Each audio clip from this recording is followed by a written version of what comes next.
तो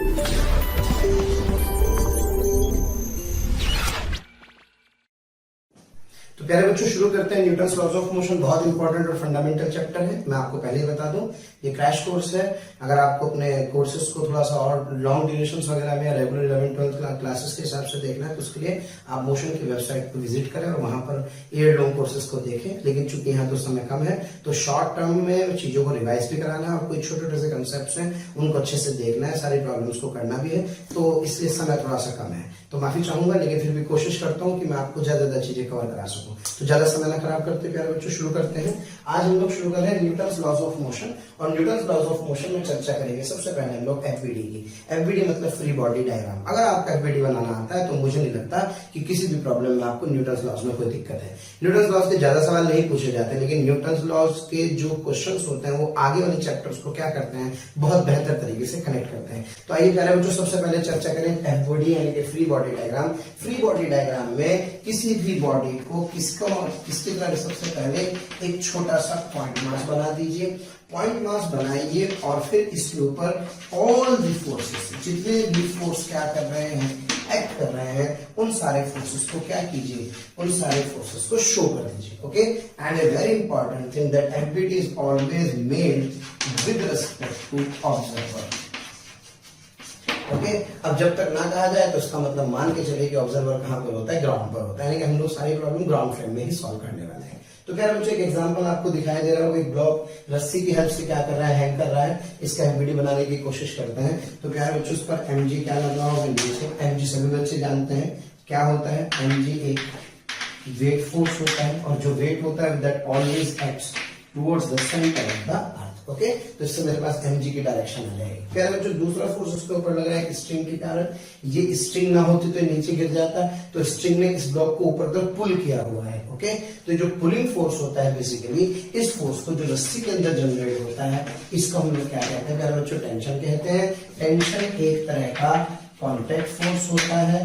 इसकी जो नेचर होती है, इसकी नेचर एक्चुअल में इलेक्ट्रोमैग्नेटिक होती है। ये बहुत छोटे छोटे से सवाल है, हर कंसेप्ट में, हर लाइन में आपको एक छोटा सा सवाल मिलने वाला है। अच्छा, फिर वेट क्या था, तो बेटे weight is not the electromagnetic force, actual में it lies in the category of gravitational force. Okay, तो ये वेट एक तरह का ग्रेविटेशनल फोर्स है। अच्छा, वेट के लिए कांटेक्ट होना जरूरी नहीं है, जबकि टेंशन एक इलेक्ट्रोमैग्नेटिक फोर्स है, उसके लिए बॉडी में कांटेक्ट होना जरूरी है। प्यारे बच्चों बात है कि इस टेंशन फोर्स की डायरेक्शन कैसे कैलकुलेट की जाती है। टेंशन फोर्स की डायरेक्शन कैलकुलेट करने का बहुत अच्छा सा तरीका है। सबसे पहले रस्सी को ढूंढ लिया और हमेशा जो भी टेंशन होती है that acts along the length of string. Okay, ये हमेशा किसके एलोंगेट करते हैं, स्ट्रिंग की लेंथ के एलोंगेट करती है।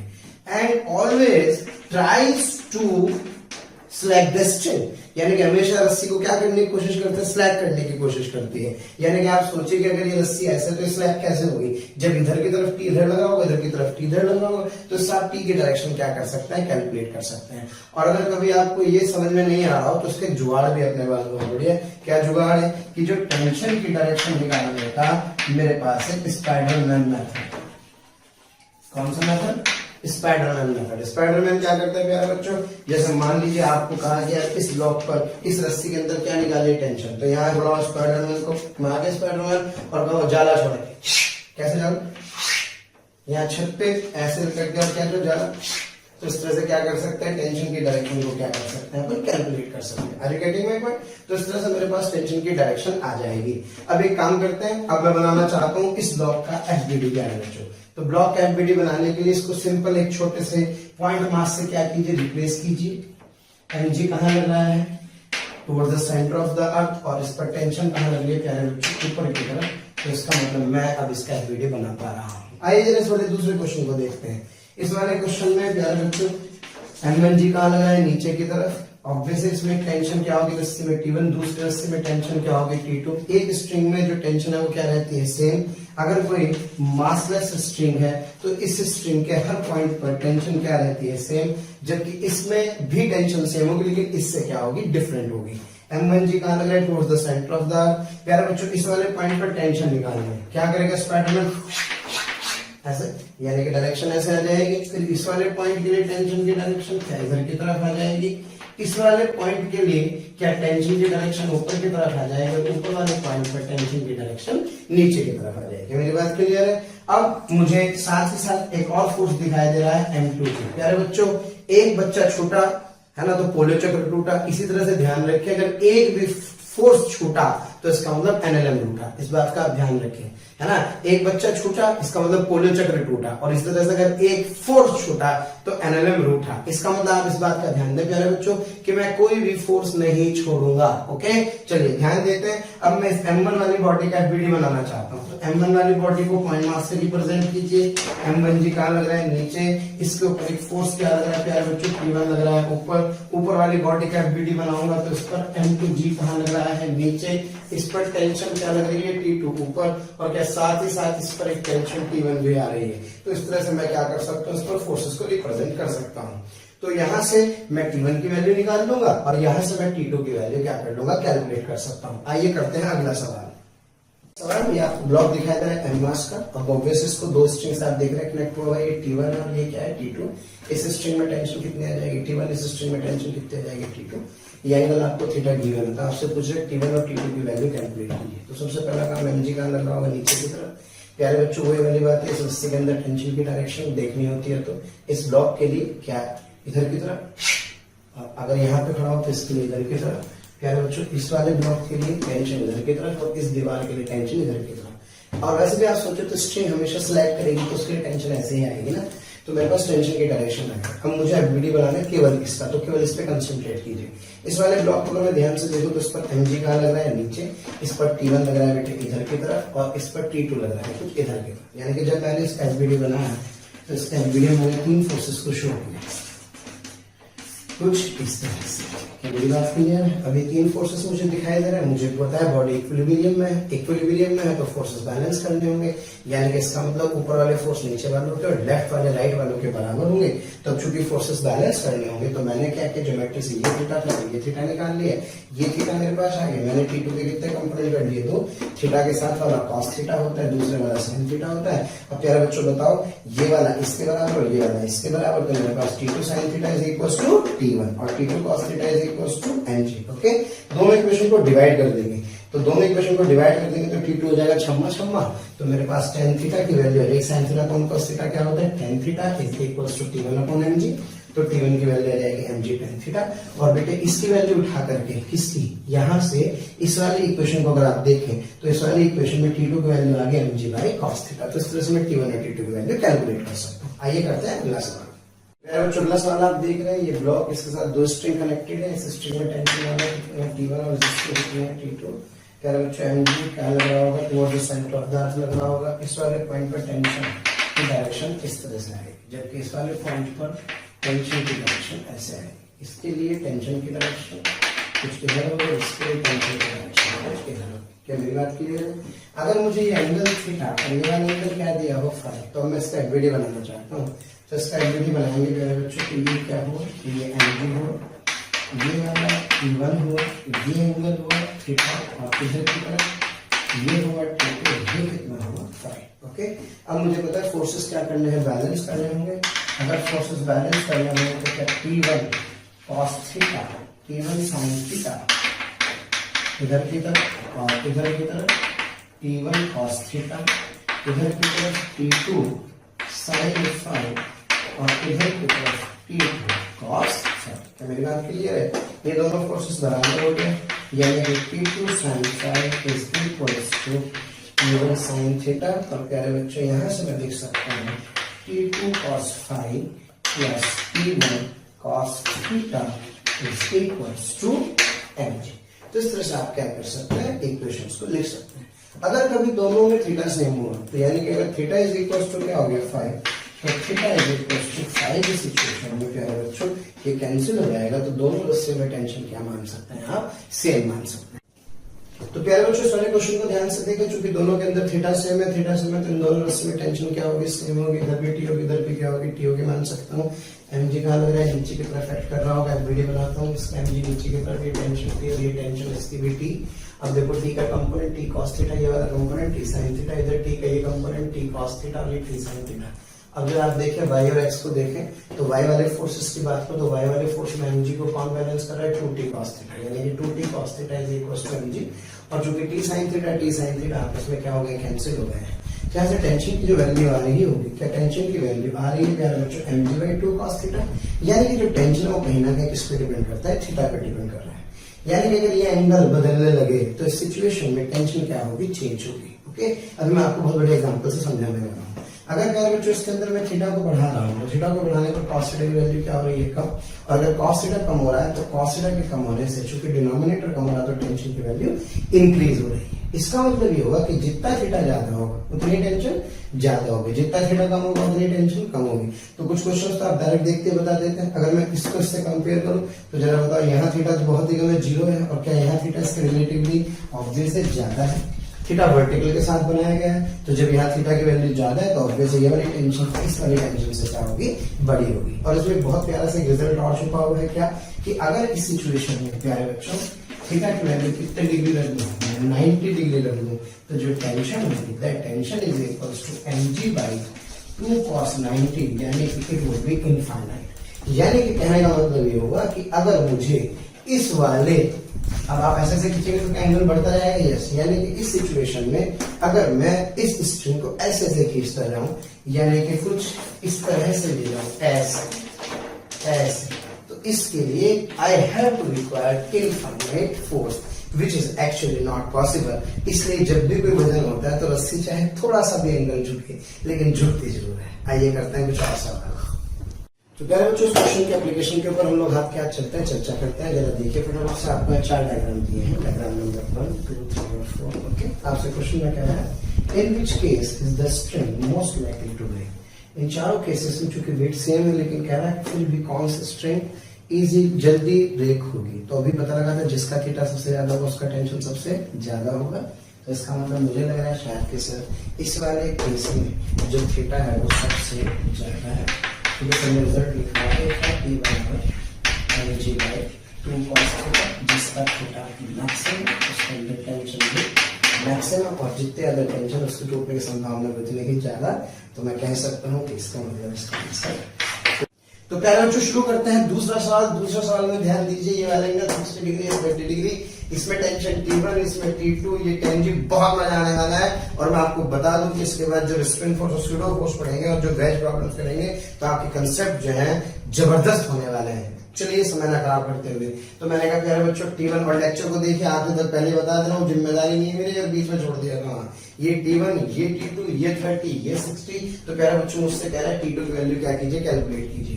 अब एक रस्सी मुझे यहाँ पे भी, एक स्ट्रिंग यहाँ भी दिखाई दे रही है। काम करते हैं, इस स्ट्रिंग टेंशन को क्या लेते हैं प्यारे बच्चों, T3 ले लेते हैं। यानी कि इसमें T3 की डायरेक्शन कुछ इधर की तरफ होगी ब्लॉक के लिए। अगर इस रस्सी के इस पार्ट पर देखें तो T3 इधर की तरफ आ जाएगा, और इस रस्सी के इस वाले पार्ट पर देखेंगे तो T3 इधर और इधर की तरफ T3 इधर। ओके, फिर इसके बाद बात करते हैं यहाँ पर इस वाले पॉइंट पर क्या ये T1 की डायरेक्शन होगी, T2 की डायरेक्शन होगी। और अगर मैं ध्यान दूं तो ये T3 अगर इस पुली का मैं अलग से एलबीडी बनाऊं तो क्या ये T3 है, ये क्या है प्यारे बच्चों T3। जब तक ना कहा जाए पुली को मासलेस ही मानते हैं। ओके, तो इसका मतलब पुली का कोई मास नहीं है। तो ये जो पॉइंट, ये जो रस्सी में यहाँ पे दिखाई दे रही है, इस पे जो आने वाली टेंशन होगी, जो सपोज कोई T डैश है, क्या ये T dash is equal to 2T3 equilibrium. Okay, तो यहाँ पर जो T डैश होगा वो नीचे होगा, और यहाँ पर जो T डैश होगा वो कुछ इस तरह से आ जाएगा। तो मेरे पास इस पॉइंट का एफबीडी बन के आ चुका है। क्या है इस पॉइंट का एफबीडी? अच्छा, ये वाला एंगल कितने डिग्री है, 60। तो ये वाला होगा 30, क्योंकि ये 90 डिग्री है, ये 30 है प्यारे बच्चों, तो ये 90, तो ये वाला कितना जाएगा 60 डिग्री। तो कहने के मायने ये होगा कि फाइनली अगर मैं इस पॉइंट का एफबीडी बनाऊं तो मुझे ऐसा लग रहा है कि सर इस पॉइंट पर T1 इधर की तरफ, इस वाले पॉइंट पर T2 इधर की तरफ, और इस वाले पॉइंट पर प्यारे बच्चों T डैश इधर। ओके, अब चूंकि T3 जो होगा क्या वो 10G के बराबर है, 100 के बराबर होगा, ये 100 होगा, ये 100 होगा, तो क्या ये इसका डबल होगा, डबल मतलब 200 होगा, ये 200 होगा, तो इसका मतलब ये भी कितना जाएगा 200 होगा। तो इस तरह से मेरे पास T डैश आ चुका है T1। ये वाला एंगल कितने डिग्री का है, 30 डिग्री, ये वाला एंगल कितने डिग्री, 60 डिग्री। अब तो आपको केवल और केवल फोर्सेस को क्या करना है, रिजॉल्व करना है, और फोर्सेस को रिजॉल्व करके आप आराम से क्या कर सकते हैं, T2 की वैल्यू को कैलकुलेट कर सकते हैं। आइए जरा सॉल्व करते हैं, कैसे T2 की वैल्यू कैलकुलेट करेंगे। तो बेटे इस वाले क्वेश्चन का वीडियो आप बना चुके हैं, मुझे इसके आंसर्स निकालने हैं, फटाफट से आप जरा देखें। ये क्या है T1, ये क्या है T2, ये क्या है मेरे पास 200। अगर मुझे एंगल पता है तो क्या मैं कंपोनेंट निकाल सकता हूँ? Yes sir. T2 का बेटे ये वाला एंगल कितने डिग्री, 60 थीटा के साथ वाला होता है क्या, cos थीटा। दूसरे वाला क्या होगा, sin थीटा। इसी प्रकार ये वाला एंगल T1 का कितने डिग्री है, 30 डिग्री। तो ये वाला कंपोनेंट होगा T1 cos 30, ये वाला कंपोनेंट होगा T1 sin 30।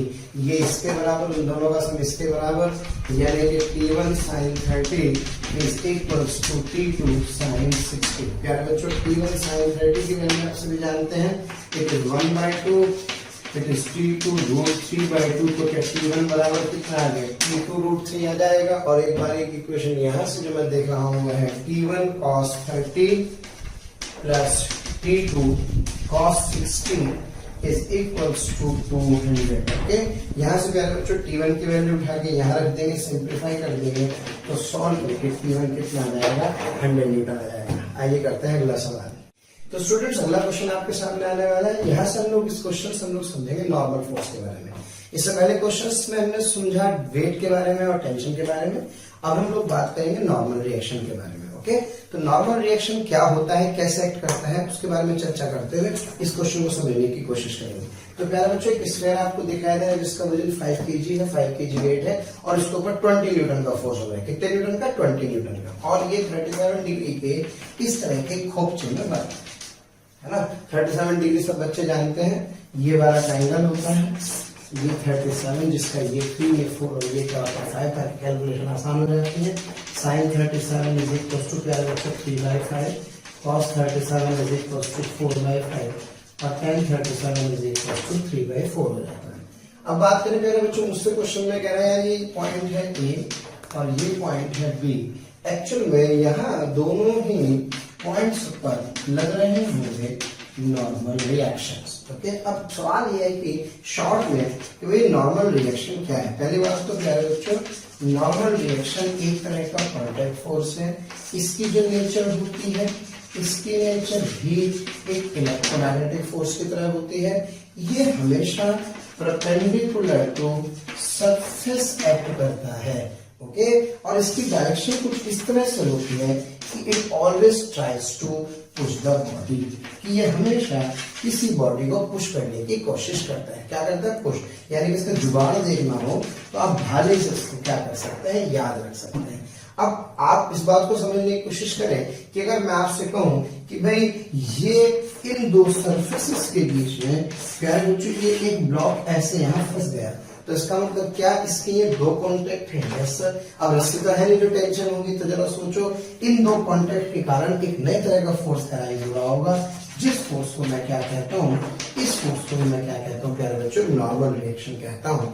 ये नॉर्मल रिएक्शन हमेशा कॉन्टेक्ट सरफेस के परपेंडिकुलर डायरेक्शन में क्या करता है, एक्ट करता है। क्या मेरी बात सबको क्लियर है? इसका मतलब थोड़ा सा नॉर्मल के बारे में मुझे आइडिया लगा।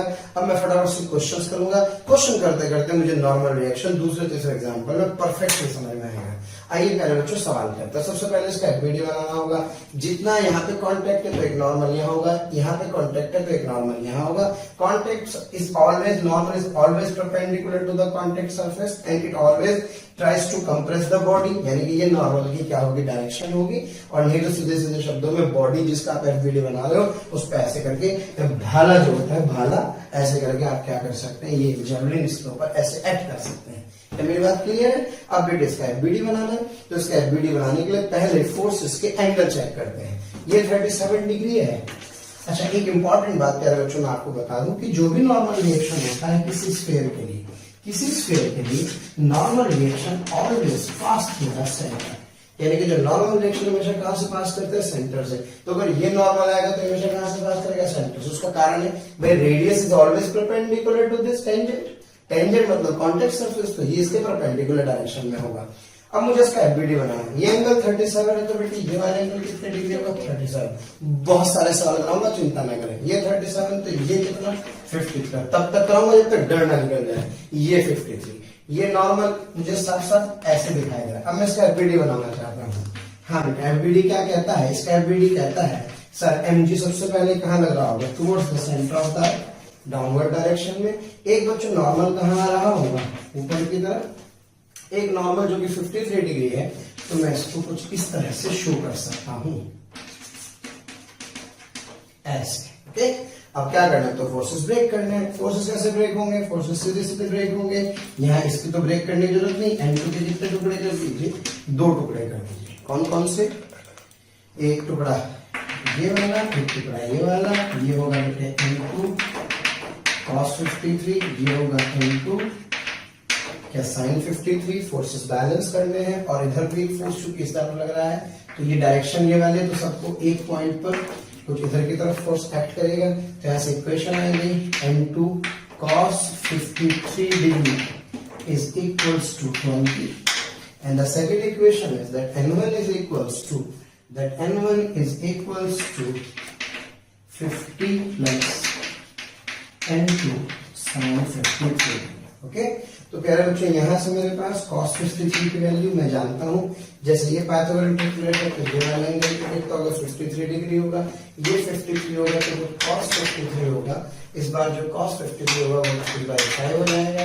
जो sin 53 होगा बच्चों वो 4/5 हो जाएगा, और जो tan 53 होगा वो 4/3 आ जाएगा।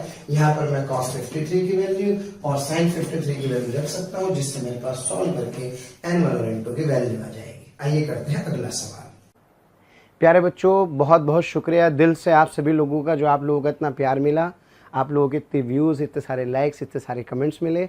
मैं ये आपको बताना चाहता हूँ कि जो डिस्क्रिप्शन में लिंक दिया है, प्लीज़ वहाँ जा कर के अपना एनरोलमेंट ज़रूर सुनिश्चित करें। और प्यारे बच्चों, इसके अलावा यदि आप डाउट्स का बेनिफिट उठाना चाहते हैं, आप स्टडी मटेरियल का बेनिफिट उठाना चाहते हैं, तो मोशन के प्रीमियम कोर्स को ज्वाइन करें। ये कहीं ना कहीं आपके लिए बहुत बेनिफिशियल होने वाला है। प्यारे बच्चों, अगला क्वेश्चन देख रहे हैं, स्फीयर आपके सामने है। ये वाला एंगल 30 डिग्री, ये वाला 30 डिग्री, और इन दोनों कॉपचों के बीच में ये एक स्फीयर फंसा हुआ है जिसका वेट कितना है? 5 kg है। तो आपसे पूछा है ए और बी पॉइंट पर नॉर्मल डायरेक्शन कैलकुलेट कीजिए। नॉर्मल डायरेक्शन एक कॉन्टैक्ट फोर्स होता है जो हमेशा सरफेस के परपेंडिकुलर एक्ट करता है, और ये नॉर्मल हमेशा इसके सेंटर से पास होगा। ओके, क्योंकि स्फीयर है। बी पॉइंट पर नॉर्मल डायरेक्शन फिर कहां से पास होगा? फिर इसके सेंटर से पास होगा। तो आपके पास एन आ गया, एन बी आ गया है, और बॉडी का वेट कहां एक्ट करता है? बॉडी का वेट एक्ट करता है towards the centre of the arc. अब प्यारे बच्चों, एफबीडी बनाना है। सारे पॉइंट्स को, सारे फोर्सेस को एक पॉइंट्स पर मुझे ले लेना है। ये एंगल 30 डिग्री है, तो ये वाला जो एंगल होगा ये 30 डिग्री होगा। तो प्यारे बच्चों, ये वाला एंगल कितना होगा? 30, और ये 90 डिग्री है, तो ये कितना होगा? 60 डिग्री। इसी तरह से ये 30 है, ये 30, तो ये वाला एंगल कितने डिग्री हो जाएगा? 60 डिग्री हो जाएगा। अब मुझे चूंकि एंगल पता लग गए हैं, अब सिंपल क्या करना है, इस पॉइंट पर सारे फोर्सेस को डायरेक्टली करना है, दिखाना है। यानी कि इसका मतलब ये हुआ कि दिस 5G here। प्यारे बच्चों, फोर्स को आप शिफ्ट कर सकते हैं, कोई प्रॉब्लम नहीं, लेकिन आपको उसका एंगल पता होना चाहिए हॉरिजॉन्टल से। जैसे यहाँ एन कितना हॉरिजॉन्टल से? 60 डिग्री बना रहा है, तो इसका मतलब ये हुआ एन कितने डिग्री पर? 60 डिग्री पर। उधर की तरफ ये हुआ आपका एक फोर्स एन कितने डिग्री पर? 60 डिग्री पर। Now the forces has to be balanced. N के 2 टुकड़े कर सकता हूँ। यस, ये वाला cos थीटा, ये वाला sin थीटा। इसी तरह से एनबी के 2 टुकड़े कर सकता हूँ, ये वाला और ये वाला। ओके, और बेटा इन दोनों को बराबर कर दूं, यानी कि एक इक्वेशन आ गई, N B cos 60 degree is equals to N A cos 60 degree, और दूसरी इक्वेशन आ गई है मेरे पास N B sin 60 plus N A sin 60 is equals to 50, यानी कि 5। ये मेरे पास आ गई। ये कौन सी इक्वेशन? Second equation. प्यारे बच्चों, यहाँ से छम्मा छम्मा हो गए, तो यानी कि Na इसके बराबर आ गया, Nb के बराबर आ गया है। इसकी वैल्यू उठा के यहाँ रख दूंगा, तो ये मेरे पास Nb Na बराबर है, तो क्या Nb sin 60, ये भी Nb sin 60, तो लिख सकता हूँ Nb sin 60 that is equals to 50, यानी कि 2Nb sin 60 कितना बेटे, under root of 3/2 is equals to 50। यहाँ से जो Nb की वैल्यू आएगी comes out to be 50√3 newton. Okay, अगला सवाल करते हैं। पर बच्चों बहुत प्यारा सवाल है। नॉर्मल रिएक्शन के साथ साथ कभी कभी हमें ट्राइंगल्स के अंदर एंगल भी फाइंड करना होता है। ओके, तो जरा थोड़ा सा दिमाग लगाते हैं।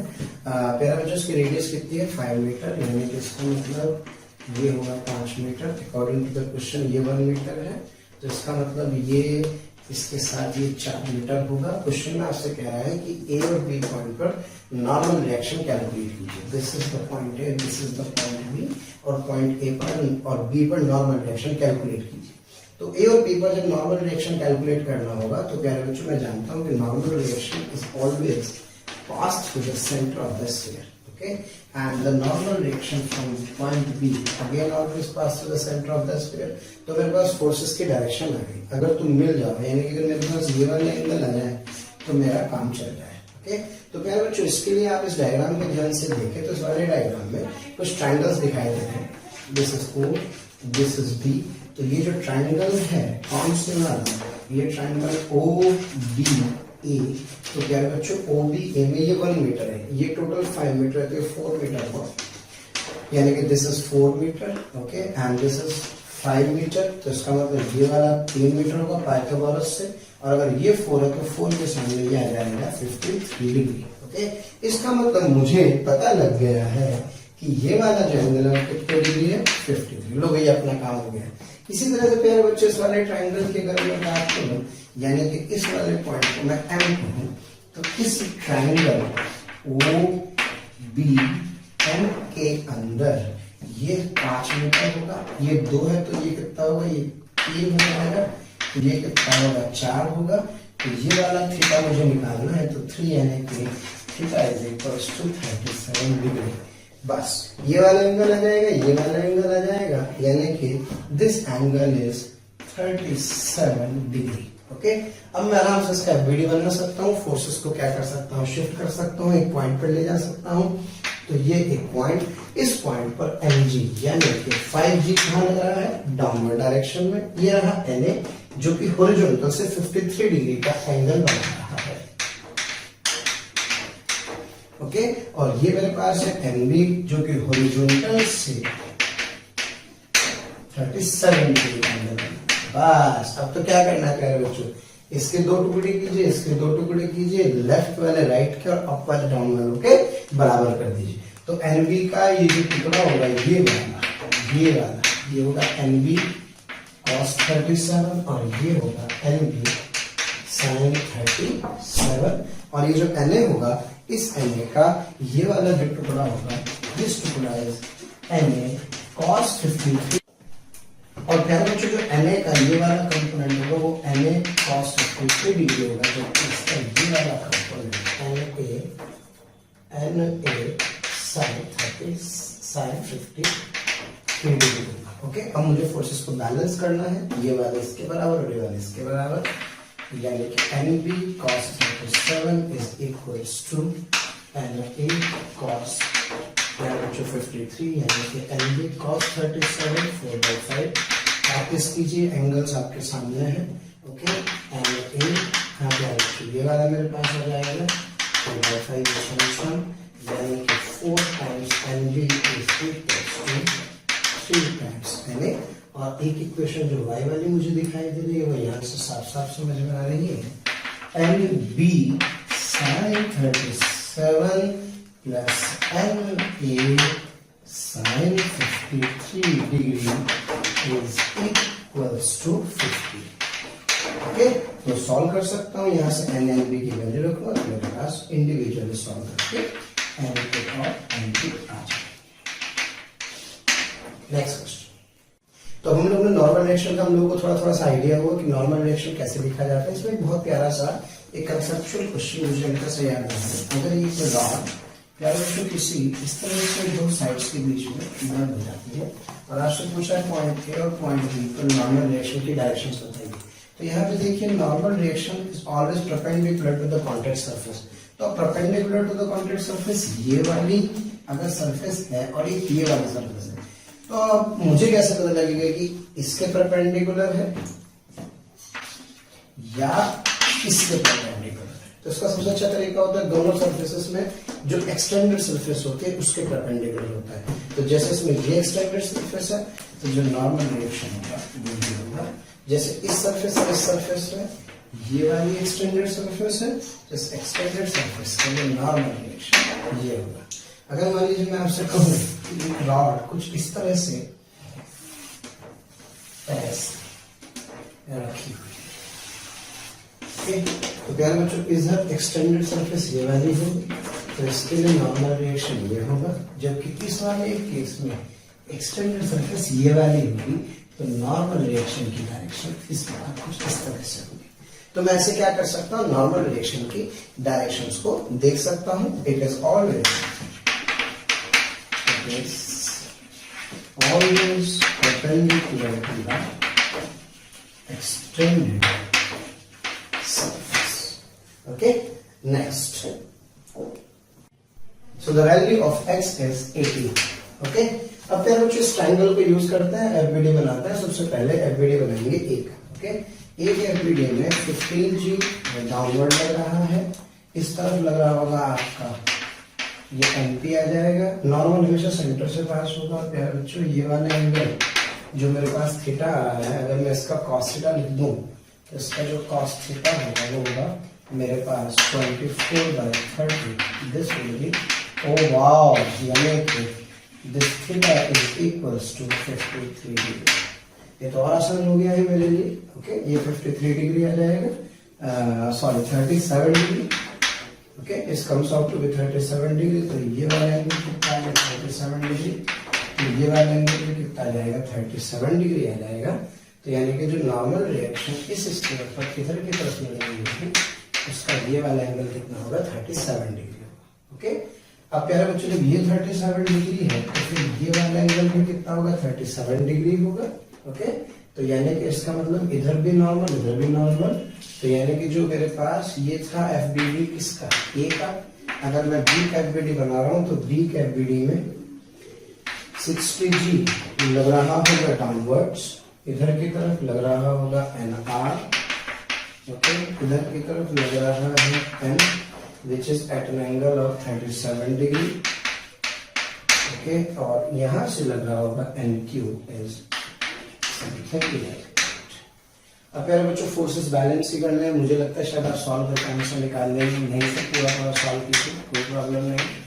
n cos 37 n sin 37। Okay, तो यहाँ से मेरे पास दो इक्वेशन आ गई। पहली इक्वेशन आ गई NP is equals to n cos 37 और n sin 37 यानी कि 15G is equals to n sin 37। Okay, तो प्यारे बच्चों दोनों इक्वेशन को क्या कर दीजिए, अगर मैं दोनों इक्वेशन को डिवाइड कर दूंगा तो डिवाइड करने से नॉर्मल कैंसिल हो जाएगा। तो that NP upon 150 is equals to cot 37 degree, that is 4/3, that is NP upon 150 से ये आ गया 3 5 जा 50, so that NP is equals to 200 newton answer. अब आप चाहे तो NQ भी निकाल सकते हैं और NR की वैल्यू भी कैलकुलेट कर सकते हैं। अगला सवाल, तो प्यारे बच्चों एक स्फीयर आपको दिखाई दे रहा है। इस स्फीयर का मास कितना है 5 kg, एंगल कितना बना है 30 डिग्री, सेंटर से इसकी स्ट्रिंग पास हो रही है और ये आपको यहाँ से उसके कांटेक्ट में है। तो आपसे पूछ रहा है कि यार एक नॉर्मल और टेंशन दोनों की वैल्यू कैलकुलेट कीजिए। यानी कि इसका मतलब अब मैं जो भी मैंने सीखा उसको मैंने अच्छे से समझा और अब मैं स्टेबिलिटी बनाऊंगा। तो प्यारे बच्चों सबसे पहले बात इसका वेट लग रहा होगा toward the centre of the earth. इधर से एक नॉर्मल रिएक्शन आ रही होगी जो कि कहां से पास हो रही है इसके सेंटर से, और इस स्ट्रिंग पे ये टेंशन की डायरेक्शन आ रही होगी कुछ इधर। प्यारे बच्चों ज्योमेट्री से ये वाला एंगल कितने डिग्री है 30 डिग्री, तो 30 डिग्री है तो ये वाला एंगल 90 होगा, तो ये वाला एंगल कितने डिग्री हो जाएगा 60 डिग्री।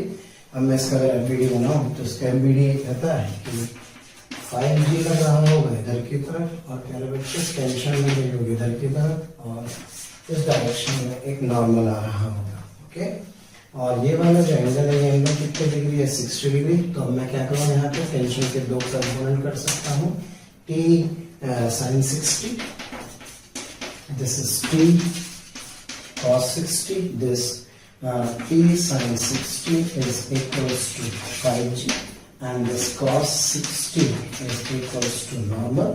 प्यारे बच्चों दोनों इक्वेशंस को डिवाइड कर देंगे तो डिवाइड करके मेरे पास यहाँ से जो टेंशन छम्मा छम्मा हो जाएगी, यानी कि this tan 60 is equals to 50 by n और ये कितना होता है √2 is equals to 50 by n का नॉर्मल आ जाएगा 50 by √2 और इसकी वैल्यू उठा करके इस इक्वेशन को दूंगा टेंशन आ जाए, वरना डायरेक्ट टेंशन आप यहाँ से कैलकुलेट कर सकते हैं। Okay, next question.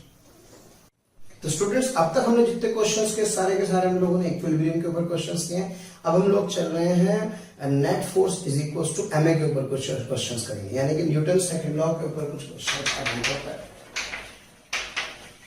Newton second law that is वैसे तो फोर्स इज इक्वल्स टू होता है rate of change of momentum that is dt by dt, लेकिन मैं आपको बता दूं प्यारे बच्चे ये हम लोग मोमेंटम एक्चुअली ज्यादा बढ़िया से सेंटर ऑफ मास में हम लोग इसके साथ डील करेंगे। अभी फिलहाल मैं यहाँ पे इसको सिंप्लीफाई कर देता हूँ। मैं जानता हूँ मोमेंटम को लिख सकता हूँ मैं mv, तो यहाँ से m चूंकि कांस्टेंट होता है बाहर आ जाएगा, तो ये आ जाएगा मेरे पास dv by dt that force is equals to m। Okay, तो अभी मैं इसके ऊपर कुछ क्वेश्चन आपको कराने वाला हूँ। ये फोर्स एक्चुअल में सारे फोर्सेस का रिजल्टेंट होता है और एक्सेलरेशन तो किसी बॉडी का एक ही होता है जो आप जानते ही हैं कि acceleration is rate of change of velocity. तो यहाँ से actually A F net is equals to M into A कैसे इसका अप्लाई करना होगा ये हम लोगों को एक बेसिक से एग्जांपल से समझना है पहले, फिर कैसे इसको एक अच्छे लेवल पे लेकर के जाना है वो धीरे धीरे हमें समझ में आएगा। आइए जरा फटाफट से पहले अप्लाई करके कोशिश करते हैं। किसी बॉडी पर बहुत सारे फोर्सेस लग सकते हैं, लेकिन हमेशा ध्यान रखें acceleration is always single. Acceleration हमेशा क्या होगा, एक ही होगा। ओके, तो जैसे इस इक्वेशन को अप्लाई करने का एक बेसिक तरीका समझे। अगर मैं आपसे कहूं कि इसी बॉडी पर इधर की तरफ एक F1 फोर्स लग रहा है और इसी बॉडी पर एक F2 फोर्स लग रहा है, बॉडी का मास कितना प्यारा बच्चा है, और अगर मैंने कहा कि F1 बड़ा है इससे F2 से, तो बॉडी रेस्ट से इधर की तरफ चलेगी। जिधर बॉडी रेस्ट से जिस तरफ चलती है वही एक्चुअल में उसका एक्सेलरेशन की डायरेक्शन होती है। ओके, एक्सेलरेशन की डायरेक्शन निकालने के लिए मैंने आपको काइनेमेटिक्स में भी डिस्कस किया था, नहीं तो आज फिर आप इस बात को समझे। अगर किसी बॉडी की मुंह मारने की डायरेक्शन इधर है और इसकी स्पीड बढ़ रही है तो इसका मतलब एक्सेलरेशन वेलोसिटी एक डायरेक्शन में होंगे। अगर किसी बॉडी की वेलोसिटी इस डायरेक्शन में और इसकी स्पीड घट रही है तो इसका मतलब इसका एक्सेलरेशन इसके अपोजिट डायरेक्शन में होगा। और अगर कोई बॉडी जो रेस्ट से चलती है, कहां से चलती है, रेस्ट से, तो रेस्ट से ये जिस डायरेक्शन में चलना शुरू करती है वही डायरेक्शन इसके एक्सेलरेशन की डायरेक्शन होती है। वैसे और बहुत सारे तरीके हैं, लेकिन फिलहाल आप अभी इन तीन तरीकों को बहुत अच्छे से याद रखेंगे so that you can calculate the direction of acceleration. इसके लिए आप चाहें तो एलिवेटर का एग्जांपल ले सकते हैं। प्यारे बच्चों, जब आप लिफ्ट के अंदर चलते हैं तो क्या आप जब लिफ्ट के अंदर जाते हैं तो आप लिफ्ट के अंदर आए, आपने एक बटन दबाया, तो क्या पहले आपकी लिफ्ट रेस्ट पर थी? Yes sir. तो क्या पहले आपकी लिफ्ट जब रेस्ट पर थी तो क्या उसने धीरे धीरे अपनी स्पीड बढ़ानी शुरू की? यानी कि जब उसने धीरे धीरे अपनी स्पीड बढ़ानी शुरू की, जा कहाँ रही है, ऊपर, यानी कि वेलोसिटी है ऊपर, और क्या स्पीड बढ़ रही है? यस। इसका मतलब इनिशियली इसका एक्सेलरेशन ऊपर की तरफ था। लेकिन जरा सोचिए, जब आप अपने गंतव्य तक पहुंचने वाले हैं, यानी कि जब आप अपनी डेस्टिनेशन तक पहुंचने वाले हैं, तो आपको फील होता है कि क्या आपकी लिफ्ट धीरे धीरे स्लो हो रही है? यस। लेकिन अभी आप जा कहां रहे हैं, ऊपर, लेकिन क्या आपकी स्पीड कम हो रही है? इसका मतलब अब एक्सेलरेशन कहां लग रहा होगा, इसके अपोजिट डायरेक्शन में लग रहा होगा। यानी कि एक्सेलरेशन वेलोसिटी की डायरेक्शन में लगे ये जरूरी नहीं होता, ये केस टू केस डिपेंड करता है। एक्सेलरेशन वेलोसिटी की डायरेक्शन में केवल तभी होता है जबकि पार्टिकल की स्पीड बढ़ रही होती है। अगर पार्टिकल की स्पीड कम हो रही होगी तो उस केस में एक्सेलरेशन वेलोसिटी के अपोजिट होगा। तो आप समझिए लिफ्ट के अंदर आप समझ सकते हैं, क्या कभी ऐसा भी होगा कि एक ऊपर होगा, यस सर, क्या कभी ऐसा भी होगा कि एक नीचे होगा, यस सर, जबकि आप समझिए वी तो हमेशा क्या रहा है, ऊपर, जब तक आप अपने डेस्टिनेशन तक नहीं पहुंच जाते। तो इसलिए प्यारे बच्चों आपको एक्सेलरेशन की डायरेक्शन देखनी आनी चाहिए, क्योंकि जो डायरेक्शन एक्सेलरेशन की होगी वही डायरेक्शन नेट फोर्स की होने वाली होगी। अब मैं आपसे कह रहा हूं यार ये F1 है, ये F2 एक बॉडी रेस्ट से चली, अब अगर F1 बड़ा है F2 से तो क्या इधर चलेगी, इसका मतलब ये एक्सेलरेशन की डायरेक्शन आ गया। जो फोर्सेस एक्सेलरेशन की डायरेक्शन में है they are considered to be positive, और जो फोर्स एक्सेलरेशन के अपोजिट डायरेक्शन में है they are considered to be negative. तो मेरे पास इक्वेशन होगी net force is equals to में से ये हुआ मेरे पास प्यारे बच्चों प्लस F1, ये हुआ मेरे पास plus minus F2 that is equals to m, यानी कि F minus F2 is equals to m। तो इस तरह से मैं क्या कर सकता हूं, जो बिगिनर्स हैं, जो बेसिक सीख रहे हैं, जो जानना चाह रहे हैं, वो इस इक्वेशन को कुछ इस तरह से क्या कर सकते हैं, लिख सकते हैं। तो जो फोर्सेस एक्सेलरेशन की डायरेक्शन में होंगे they are considered to be positive, और जो फोर्सेस एक्सेलरेशन के अपोजिट होंगे they are considered to be negative. आइए प्यारे बच्चों इसके ऊपर कुछ क्वेश्चंस करते हैं। और प्यारे बच्चों क्वेश्चन देखते हैं। 2 kg का ब्लॉक, 4 kg का ब्लॉक है, इसके ऊपर एक फोर्स F लग रहा है। The magnitude of force is 60 Newton. अब आपसे कह रहे हैं यार इन दोनों ब्लॉक्स के बीच में जो रस्सी है इसमें टेंशन कैलकुलेट कीजिए, साथ में एक्सेलरेशन भी कैलकुलेट कीजिए। पहली इंपॉर्टेंट बात प्यारे बच्चों, इन दोनों ब्लॉक्स के जो एक्सेलरेशन होंगे वो क्या होंगे, सेम होंगे। तो मैंने माना कि दोनों का एक्सेलरेशन कितना है, क्योंकि जितना rate of change of speed इसका होगा उतना इसका होगा, क्योंकि स्ट्रिंग से कनेक्टेड है। जब कभी कॉम्प्लिकेशन आएगी तो स्क्रीन लोग कंस्ट्रेंट मोशन वाला चैप्टर पढ़ने वाले हैं, बहुत डिटेल में थोड़ा वेट कीजिए उसके बारे में। तो फिलहाल ये 60 न्यूटन, इस पर जो टेंशन की डायरेक्शन होगी प्यारे बच्चों वो इधर की तरफ होगी। 4 kg पर टेंशन की डायरेक्शन कुछ इधर की तरफ होगी। क्या तरीका बताया था सर ने, 4 kg पर बैठ जाओ, स्पाइडरमैन की तरह ज्यादा छोड़ दो, तो इसके ऊपर इधर, इसके ऊपर इधर। अब इनका मुझे एफबीडी बनाना होगा। आओ प्यारे बच्चों ध्यान से देखें, 4 kg वाले ब्लॉक पर 4 की नीचे की तरफ लग रहा होगा और एक नॉर्मल रिएक्शन आ रही होगी ऊपर की तरफ, इस पर इधर की तरफ एक टेंशन आ रही होगी। ओके, फिर ये जो 2 kg का ब्लॉक है, इस 2 kg ब्लॉक पर 2g नीचे की तरफ, इस पर एक नॉर्मल रिएक्शन ग्राउंड से ऊपर की तरफ, इसको N2 कहूं, और साथ में इस पर एक टेंशन T इधर की तरफ, और इस पर ये जो फोर्स होगा वो 60 न्यूटन इधर की तरफ होगा। ओके, अब बताइए इसका एक्सेलरेशन इधर की तरफ है, इसका एक्सेलरेशन इधर की तरफ है। प्यारे बच्चों जो फोर्स एक्सेलरेशन की डायरेक्शन में होता है they are considered to be positive, तो इसका मतलब ये प्लस और ये माइनस। तो इक्वेशन हो गई 60 minus t is equals to 2 into a। Net force is equals to mass into acceleration. और इसकी बात करूं तो ये जो कि एक्सेलरेशन इधर है तो टेंशन पॉजिटिव होगी, यानी कि that t is equals to 4 into a। Next t से t कम होगा तो क्या 60 इज इक्वल्स 6 से आ जाएगा, यानी कि the value of k is 10 metre पर सेकंड स्क्वायर। अब प्यारे बच्चों इसकी वैल्यू उठा के यहाँ रख देंगे, तो the tension is equals to 4 into 10 से दिस इज 40 न्यूटन। ओके, इस क्वेश्चन को करने का एक अल्टरनेटिव मेथड भी समझें। जब दो बॉडीज का एक्सेलरेशन क्या होते हैं सेम, तो they are considered to be a system. तो हम क्या कर सकते हैं, इस पूरे को क्या मान लेते हैं, एक सिस्टम मान लेते हैं। सिस्टम का मतलब होता है एक्सेलरेशन का क्या होना, सेम होना। तो प्यारे बच्चों इसका जो फोर्स लग रहा है वो 60 होता है, तो उससे एक्सेलरेशन डायरेक्ट आ जाता है। That acceleration is equals to F external upon total mass. So this F external is what, 60. The total mass is 4 that is 4 plus 2. So 60 by 60. What is this? This is 10 metre पर second square. इसका मतलब acceleration निकालना बहुत आसान है, और जब आपके पास एक्सेलरेशन आ गया तो इंडिविजुअल एफबीडी से इस पर टी और इस पर टी लग रहा है, तो सीधे सीधे इस क्वेश्चन के लिए the tension is equal to 4 into a से the answer comes out to be 40 newton. आइए करते हैं अगला सवाल। प्यारे बच्चों 3 ब्लॉक्स आपको दिखाई दे रहे हैं, तीनों स्ट्रिंग से कनेक्टेड है। ओके, तो it is considered to be a system. All the blocks have the same acceleration. अब अगर all the blocks have the same acceleration तो इसको सिस्टम की तरह ट्रीट करूंगा।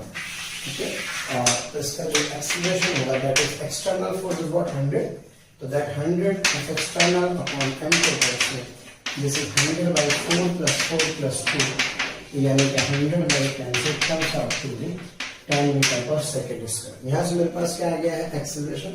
अब मुझसे पूछ रहे टेंशन T1 और T2 निकालो। तो जो 4 kg वाली बॉडी है, अगर इस 4 kg वाली बॉडी पर देखो तो क्या इस पर T2 इधर होगा, इस पर T2 इधर होगा, इस पर T1 इधर होगा और इस पर T1 इधर होगा, तो यानी कि ये आ जाएगा T2, इधर आ जाएगा मेरे पास T2, इधर आ जाएगा मेरे पास T1 प्यारे बच्चों। और अगर इस वाले ब्लॉक को देखूं तो इस पर आ जाएगा 100 और इस पर आ जाएगा इस तरफ T1। ओके, एक्सेलरेशन मेरे पास है कितना, 10 मीटर पर सेकेंड का square in each of the case,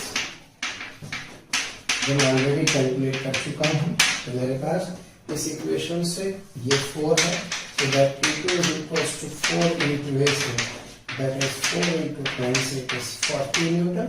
अगर मैं बात करूँ इस वाले ब्लॉक के FBD की, तो ये वाला पॉजिटिव होगा, ये नेगेटिव, तो T1 minus T2 is equals to half है, तो 4 into 10 से यानी कि that T2 is equals to T1 minus 40, यानी कि T1 minus 40, और T2 मेरे पास है, सॉरी यहाँ से मेरे पास, यहाँ से मैं कैलकुलेट कर सकता हूँ T1 को, that T1 is equals to T2 plus 40, that is 40 plus 40, it comes out to be what, 80 Newton. और फिर अगर मैं इस वाली इक्वेशन से फिर सॉल्व करना चाहता हूँ तो मैं लिख सकता हूँ ये 100, ये माइनस, ये प्लस, तो ये minus, that is 100 minus T1 is equals to 2 into A से, और ये मेरे पास आ गया है 10, तो that T1 is equals to 100 minus 20 से it comes out to be 80 Newton. Okay, तो इस तरह से मैं क्या कर सकता हूँ, टेंशन और एक्सेलरेशन कैलकुलेट कर सकता हूँ। आइए करते हैं अगला सवाल कि find force on 4 kg due to 2 kg block, यानी कि इस वाले ब्लॉक के कारण इस पर कितना फोर्स लग रहा है ये आपको कैलकुलेट करना है। तो प्यारे बच्चों सीधा सा कंसेप्ट है, ये इस पर एक नॉर्मल रिएक्शन इधर लगाएगा, बदले में ये इसको नॉर्मल रिएक्शन इधर की तरफ लगाएगा, 2G नीचे की तरफ, ग्राउंड से आने वाला नॉर्मल ऊपर, 4G नीचे की तरफ, और ग्राउंड से आने वाला नॉर्मल ऊपर की तरफ। ये फोर्स लगने से ऐसा लग रहा है जैसे सिस्टम आगे की तरफ जाएगा, तो इसका एक्सेलरेशन है, और इसका एक्सेलरेशन में कितना होगा, A। Okay, so this is the direction of acceleration of the bodies. तो अगर मैं सबसे पहले इसको दो तरह से सॉल्व कर सकते हैं, पहले इसका बेसिक तरीका, इसके बेसिक तरीके से इस पर इधर की तरफ 60 फोर्स लग रहा है, नॉर्मल हमेशा दूसरे वाले की तरफ से यानी इधर की तरफ से ये लगेगा, फिर इस वाली बॉडी पर नॉर्मल इधर की तरफ होगा, ओके, एक्सेलरेशन इधर होगा, एक्सेलरेशन इधर होगा। ये वाला फोर्स जो कि एक्सेलरेशन की डायरेक्शन में पॉजिटिव या नेगेटिव, तो इक्वेशन आएगी 60 minus n is equals to 2, और दूसरी equation n is equals to क्या है, तो 4, यहाँ से ये कैंसिल, तो जब 60 is equals to 60, so A is equals to 10 metre per second square. एक वैल्यू उठा करके किसी भी एक इक्वेशन में जब सब्स्टिट्यूट करेंगे, यहाँ से एक की वैल्यू किस इक्वेशन में रख दूंगा, यहाँ से मेरे पास जो नॉर्मल होगा that comes out to 4 into 10, it is 40 newton. Okay, तो ये भी इसी तरह के सवाल है, इसी तरह का एक तरीका है सॉल्व करने का। आप अल्टरनेटिव मेथड चाहे तो अप्लाई कर सकते हैं, क्योंकि दोनों का एक्सेलरेशन क्या है, सेम। अगर दोनों बॉडीज का एक्सेलरेशन सेम है तो इसको आप क्या मान सकते हैं, सिस्टम मान सकते हैं। ओके, और जिसका एक्सेलरेशन कितना होगा, अब इस पे इधर की तरफ कितना फोर्स होगा, 60, तो the acceleration is total external force upon total mass, that is 2 plus 4, यानी 60 by 6, this is 10।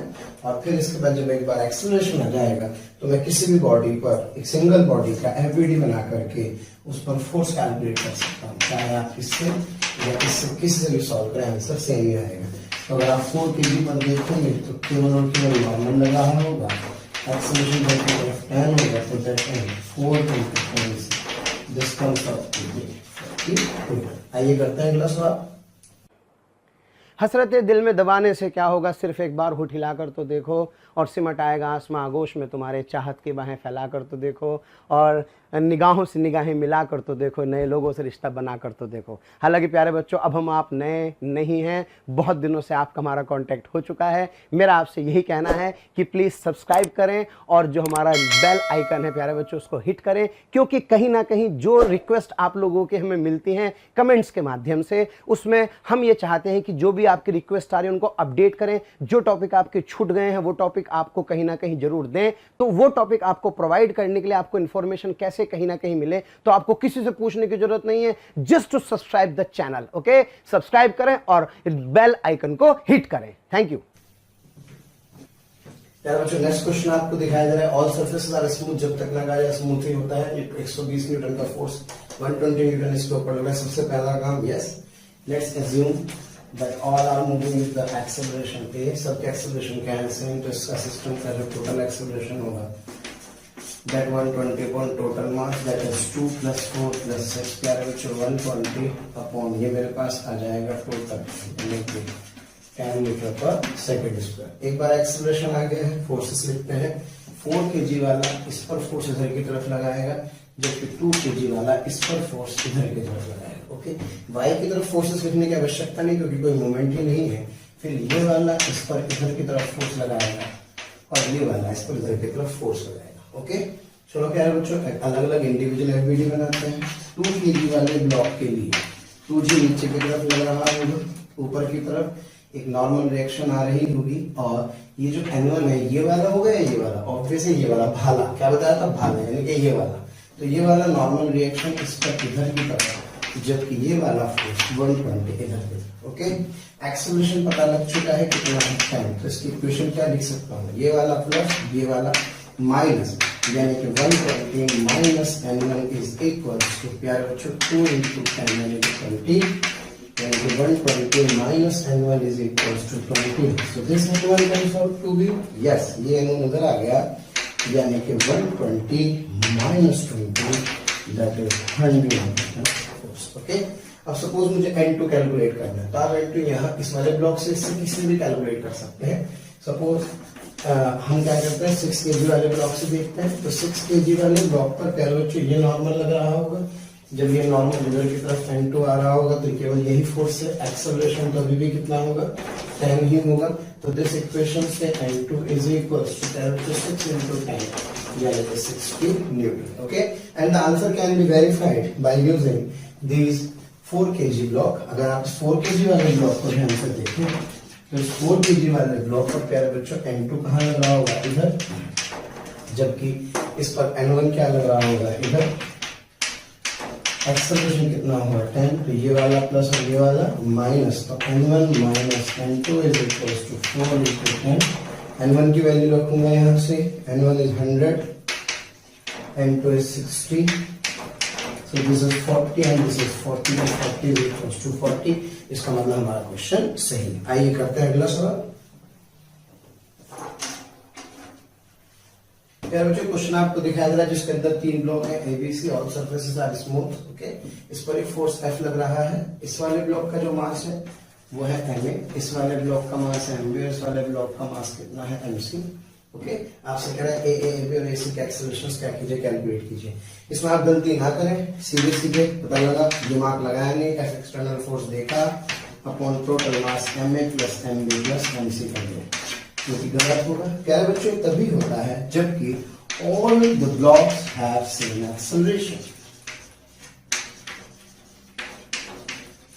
All the blocks are same acceleration. जबकि आप ध्यान से समझें कि एक्चुअल में यहाँ ऐसा नहीं है। क्यों? क्योंकि जब इस पर आप फोर्स लगाएंगे, इसका एक्सेलरेशन A है, इसका भी कितना होगा A, लेकिन आप समझिए क्या इसका FBD में इस पर कोई फोर्स लग रही है क्या? X में कोई फोर्स नहीं लग रही है। अगर आप इसका FBD बनाएंगे तो MCG कहाँ लग रहा है, नीचे की तरफ, और इस वाले ब्लॉक से इस पर एक नॉर्मल आ रहा है ऊपर की तरफ, यानी कि इसके पास X में कोई फोर्स नहीं। जब इसके पास X में कोई फोर्स नहीं है तो इसका मतलब इसका एक्सेलरेशन क्या होगा, 0, यानी कि it is not the part of the system. Okay, तो इसलिए आप ये वाला फॉर्मूला यूज नहीं करेंगे इस सिचुएशन में।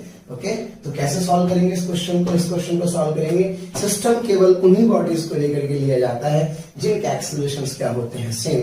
तो प्यारे बच्चों, अगर मैं इनके इंडिविजुअल FBD बनाऊं तो इंडिविजुअल FBD बनाने में इस पर फोर्स कितना लग रहा है, F। इस वाली बॉडी से इसके ऊपर एक नॉर्मल रिएक्शन इधर की तरफ आएगा, इसलिए इस पर एक नॉर्मल इधर लगाएगा, और बाकी तो ठीक है, ग्राउंड से नॉर्मल आने वाले होंगे। ये वाला एक MAG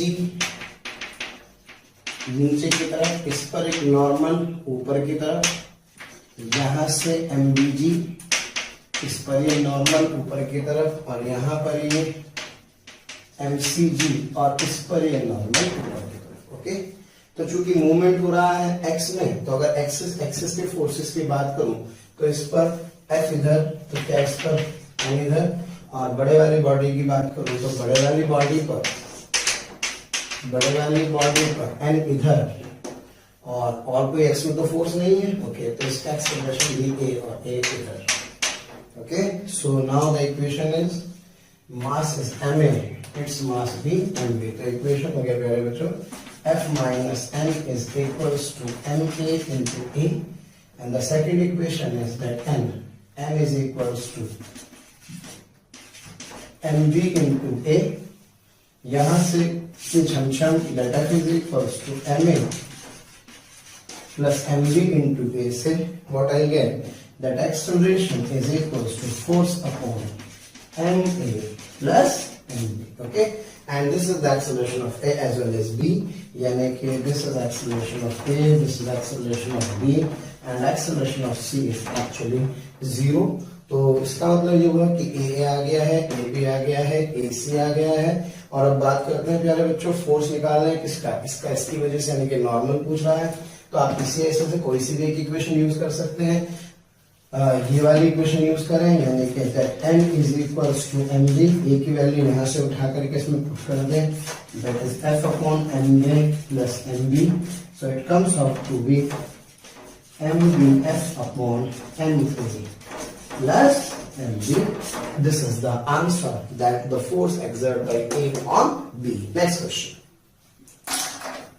तो नेक्स्ट क्वेश्चन प्यारे बच्चों 4 kg का ब्लॉक है, 2 kg का ब्लॉक है। सबसे बड़ी बात यह है कि this can not be considered as a system. क्यों? क्योंकि इन दोनों के एक्सेलरेशन जो डायरेक्शन है वो एक्चुअल में क्या है, डिफरेंट है। अगर एक्सेलरेशन की डायरेक्शन सेम होती है तो उसको अपन क्या मानते हैं, सिस्टम। तो इनको इंडिविजुअल बॉडी की तरह सॉल्व करेंगे। आइए फटाफट से, क्या यहाँ पर टेंशन इधर की तरफ होगी, यस, क्या इस पर टेंशन बेटे इधर की तरफ होगी, इस पर 2g कहाँ लग रहा होगा, नीचे की तरफ, और इसका एक्सेलरेशन आपने आगे मान लिया है। ओके, मान लीजिए सिस्टम कहीं भी मान सकता है एक्सेलरेशन, जिस डायरेक्शन में मानना है पॉजिटिव आ जाएगा तो सही है, नेगेटिव आ जाएगा तो उसका उल्टा चलन देगा। आइए इक्वेशन लिखता हूँ सबसे पहले। प्यारे बच्चों ये प्लस होगा तो ये क्या होगा माइनस, यानी कि 2 kg ब्लॉक के लिए 2g minus 2 is equals to क्या जाएगा 2a, जबकि इस वाले ब्लॉक के लिए that t is equals to 4 into a। Okay, यहाँ से कैंसिल हो गया तो कहता है 2g is equals to 6a, so this is 20 by 6, so a comes out to 10 by 3 meter per second square। इसकी वैल्यू उठा करके कहीं भी रख दीजिए, तो that tension is equals to 4 into 10 by 3, so this comes out to 40 by 3 meter। Okay, अब second important बात यानी कि a आ गया, a भी आ गया। अब आपसे मुझसे पूछ रहा है टेंशन भी आ गई है, अब मुझसे पूछ रहा है फोर्स ऑन क्लैंप। तो प्यारे बच्चों जो क्लैंप आप देख रहे हैं, इस वाले क्लैंप पर टेंशन इधर की तरफ होगी, इस पर टेंशन इधर की तरफ होगी। तो इसका मतलब जो T और T दोनों कितने डिग्री पर है, दोनों 90 डिग्री पर है। तो इसका जो रिजल्टेंट होगा क्या वो T√2 हो जाएगा, यस। तो T√2 फोर्स इधर की तरफ लग रहा होगा, तो इसका जो रिएक्शन होगा वो कुछ इधर की तरफ आएगा। ये रिएक्शन ही क्या है, फोर्स ऑन क्लैंप कहलाता है। So that is equals to क्या है बच्चों T√2 and that T is equals to 40 by 3 √2 का आंसर। ओके, करते हैं अगला सवाल। प्यारे बच्चों आपको सिस्टम दिखाई दे रहा है, जिस सिस्टम के अंदर ये कैपिटल एम है। ओके, कैपिटल एम, ये सारे स्मॉल एम मासेस के ब्लॉक्स हैं, एन ब्लॉक्स हैं। कितने ब्लॉक्स हैं, एन।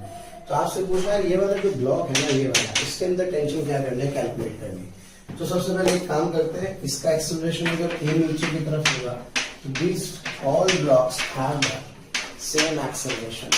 ओके, तो मैं क्या कर सकता हूँ, सबसे पहले सिस्टम के लिए इक्वेशन मान सकता हूँ कि इसमें जो टेंशन है वो टी है, और यहाँ पे टेंशन कितनी है बेटे, टी डैश है। ओके, यहाँ पे mg क्या लग रहा होगा नीचे की तरफ, तो इसकी जो इक्वेशन होगी इस वाले ब्लॉक के लिए that is equals to capital mg minus t1 is equals to capital m into a।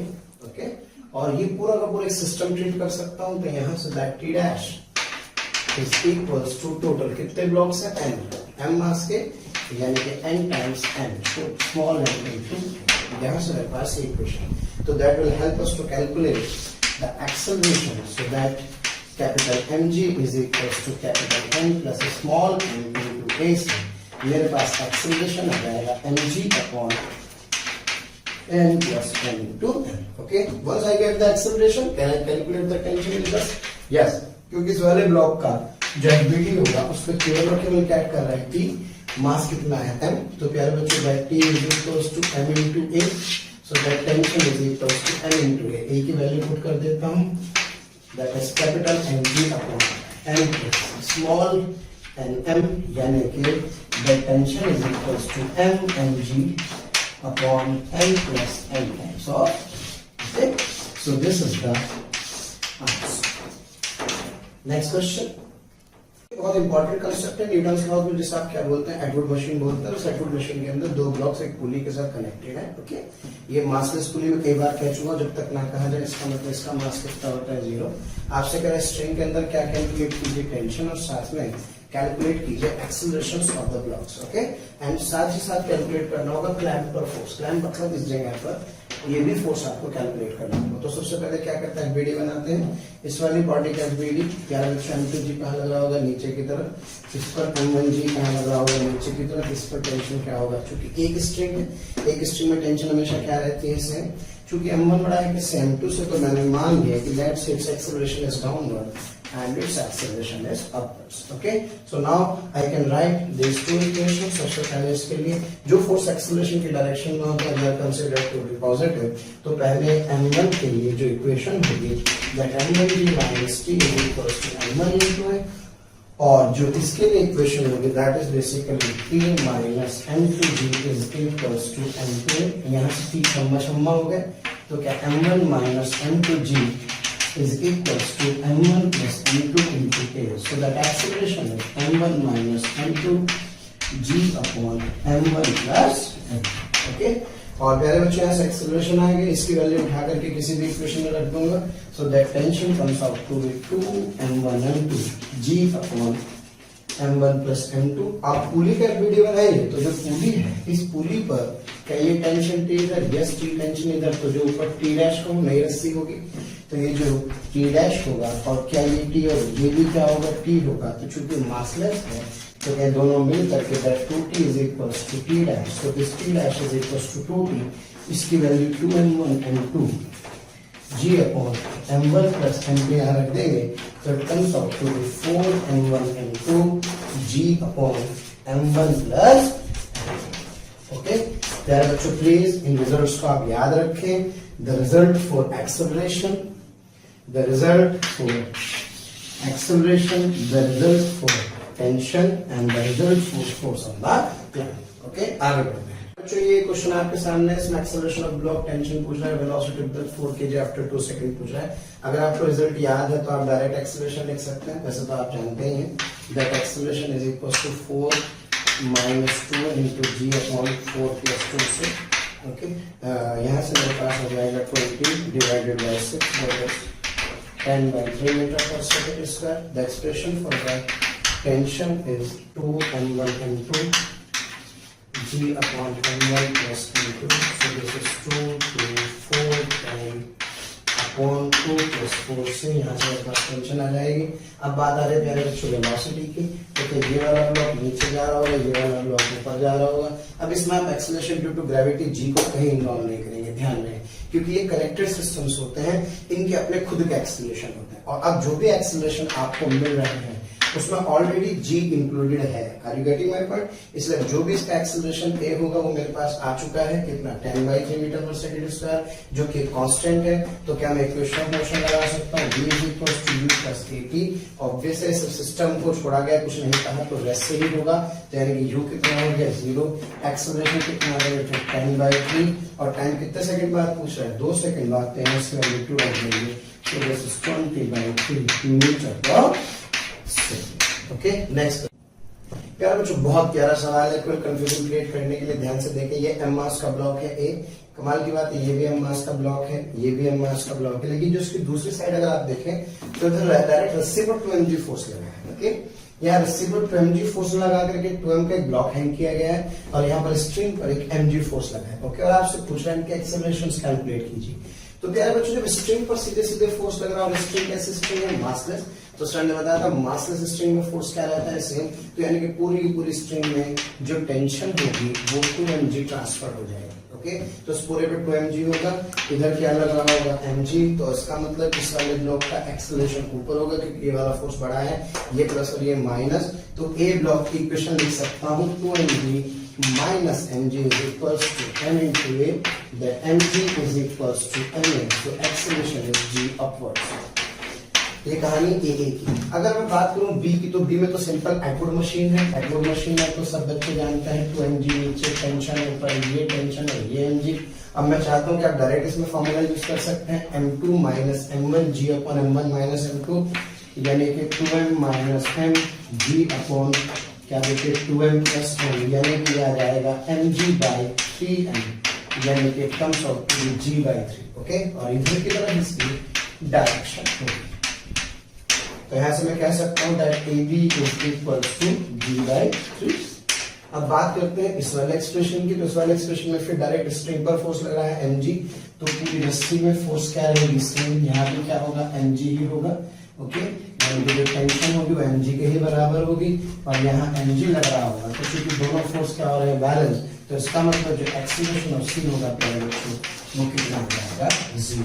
Okay, तो इस बात का ध्यान रखें, अगर फोर्स सीधे स्ट्रिंग पर लगता है तो फिर पूरी स्ट्रिंग में इतना ही फोर्स यानी कितनी ही टेंशन क्या होती है, जनरेट हो जाती है। जबकि आप देखिए अगर यहाँ है तो यहाँ ऐसा नहीं। अगर आप इसमें टेंशन कैलकुलेट करेंगे तो आप सभी जानते हैं टेंशन का expression 2 into 2m into m upon 2m, यानी कि 3m into 2। ओके, तो m1 m2 g upon m1 plus m2 से तो टेंशन का एक्सप्रेशन डिफरेंट है। अगला सवाल करते हैं। तो स्टूडेंट्स, अब जो कि आप जितना एलएम के सवाल कर रहे हैं वो ठीक है, एलिमेंट्री लेवल पर तो ठीक है। अब थोड़ा सा एडवांस लेवल पे चलने वाले हैं, और एडवांस लेवल पे जब चीजों को कनेक्ट करेंगे तो उसके लिए मैं आपको बता दूं कि पहले हमें कंस्ट्रेंट मोशन समझना होगा। क्या कह रहा हूं मैं, कंस्ट्रेंट मोशन। ओके, क्या है भाई कंस्ट्रेंट मोशन, फिर इसको समझते हैं। कंस्ट्रेंट मोशन में क्या होता है, नाम से पता लग रहा है, कंस्ट्रेंट यानी कि एक बॉडी का दूसरी बॉडी से कोई ना कोई कंस्ट्रेंट होना। ओके, यानी कि when the things are connected, एक बॉडी जब दूसरी बॉडी से क्या होती है, कनेक्टेड होती है, तो एक बॉडी का डिस्प्लेसमेंट दूसरी बॉडी के डिस्प्लेसमेंट से कोई रिलेशन रखता है। यानी कि आपको एक बॉडी का डिस्प्लेसमेंट पता हो तो दूसरे का निकाल सकते हैं, एक बॉडी की वेलोसिटी पता हो तो दूसरे की निकाल सकते हैं, और एक बॉडी का एक्सेलरेशन पता हो तो दूसरे का। एग्जांपल के तौर पे आपको मैं समझाता हूं, शायद आपको ज्यादा बेहतर समझ में आएगा। प्यारे बच्चों, अगर ये दोनों ब्लॉक एक स्ट्रिंग से कनेक्टेड है तो जरा बताओ, अगर ये ब्लॉक x नीचे जाएगा तो ये कितना ऊपर जाएगा, सर ये तो x से तो ऊपर जाएगा। यानी कि इसका मतलब मुझे पता है अगर ये रस्सी से कनेक्टेड है तो जितना ये नीचे जाएगा उतना ही ऊपर जाएगा। इसका मतलब मैं कह सकता हूँ कि जो xa होगा, क्या प्यारे बच्चों, वो xb के बराबर होगा। यस, x को डिफरेंशिएट करने पर मेरे पास आ जाता है वेलोसिटी। dt क्या कहलाता है, वेलोसिटी। इसका मतलब इसकी जो वेलोसिटी होगी va, क्या ये, और ये से किसके बराबर होगी, ये vb के बराबर होगी। और अगर मैं इसको फिर डिफरेंशिएट कर दूं तो फिर डिफरेंशिएट करने पर ये जो va है, इस va को लिख सकता हूं a, और ये किसके बराबर होगा, ab के बराबर होगा। अब बेसिकली ये तो आपने देख के बता दिया, लेकिन हमारे पास क्या है, हमें इतना दिमाग में लगाना है, अपने को सीधे सीधे क्या करना है, कंसेप्ट लगाना है। वो मैं कंसेप्ट आपको बता रहा हूं। That concept is basically T dot x। T stands for tension, x is the displacement. और प्यारे बच्चों, इसका जो अलजेब्रिक सम है, क्या है, अलजेब्रिक सम क्या होगा, 0 होगा। ये basically T stands for force, x displacement for x stands for displacement, और दोनों का प्रोडक्ट एक्चुअल में क्या होता है, वर्क। इसको हम लोग प्रिंसिपल ऑफ वर्चुअल वर्क बोलते हैं, जो हम लोग वर्क एनर्जी थ्योरम में पढ़ते हैं। लेकिन यहाँ बड़ा प्यारा सा उसका एप्लीकेशन है, और इसकी हेल्प से मैं क्या करूंगा, अब बॉडीज के डिस्प्लेसमेंट्स में रिलेशन क्या करूंगा, कैलकुलेट करूंगा। आप इसको डिफरेंशिएट कर देते हैं तो टेंशन वही रहती है, T डॉट b0 भी हो जाता है, और इसको T डॉट o0 भी लिख सकते हैं। ओके, मुझे लगता है आपको कुछ भी समझ में नहीं आया, चिंता ना करें, एग्जाम्पल्स आपको बहुत अच्छे समझ में आने वाला है।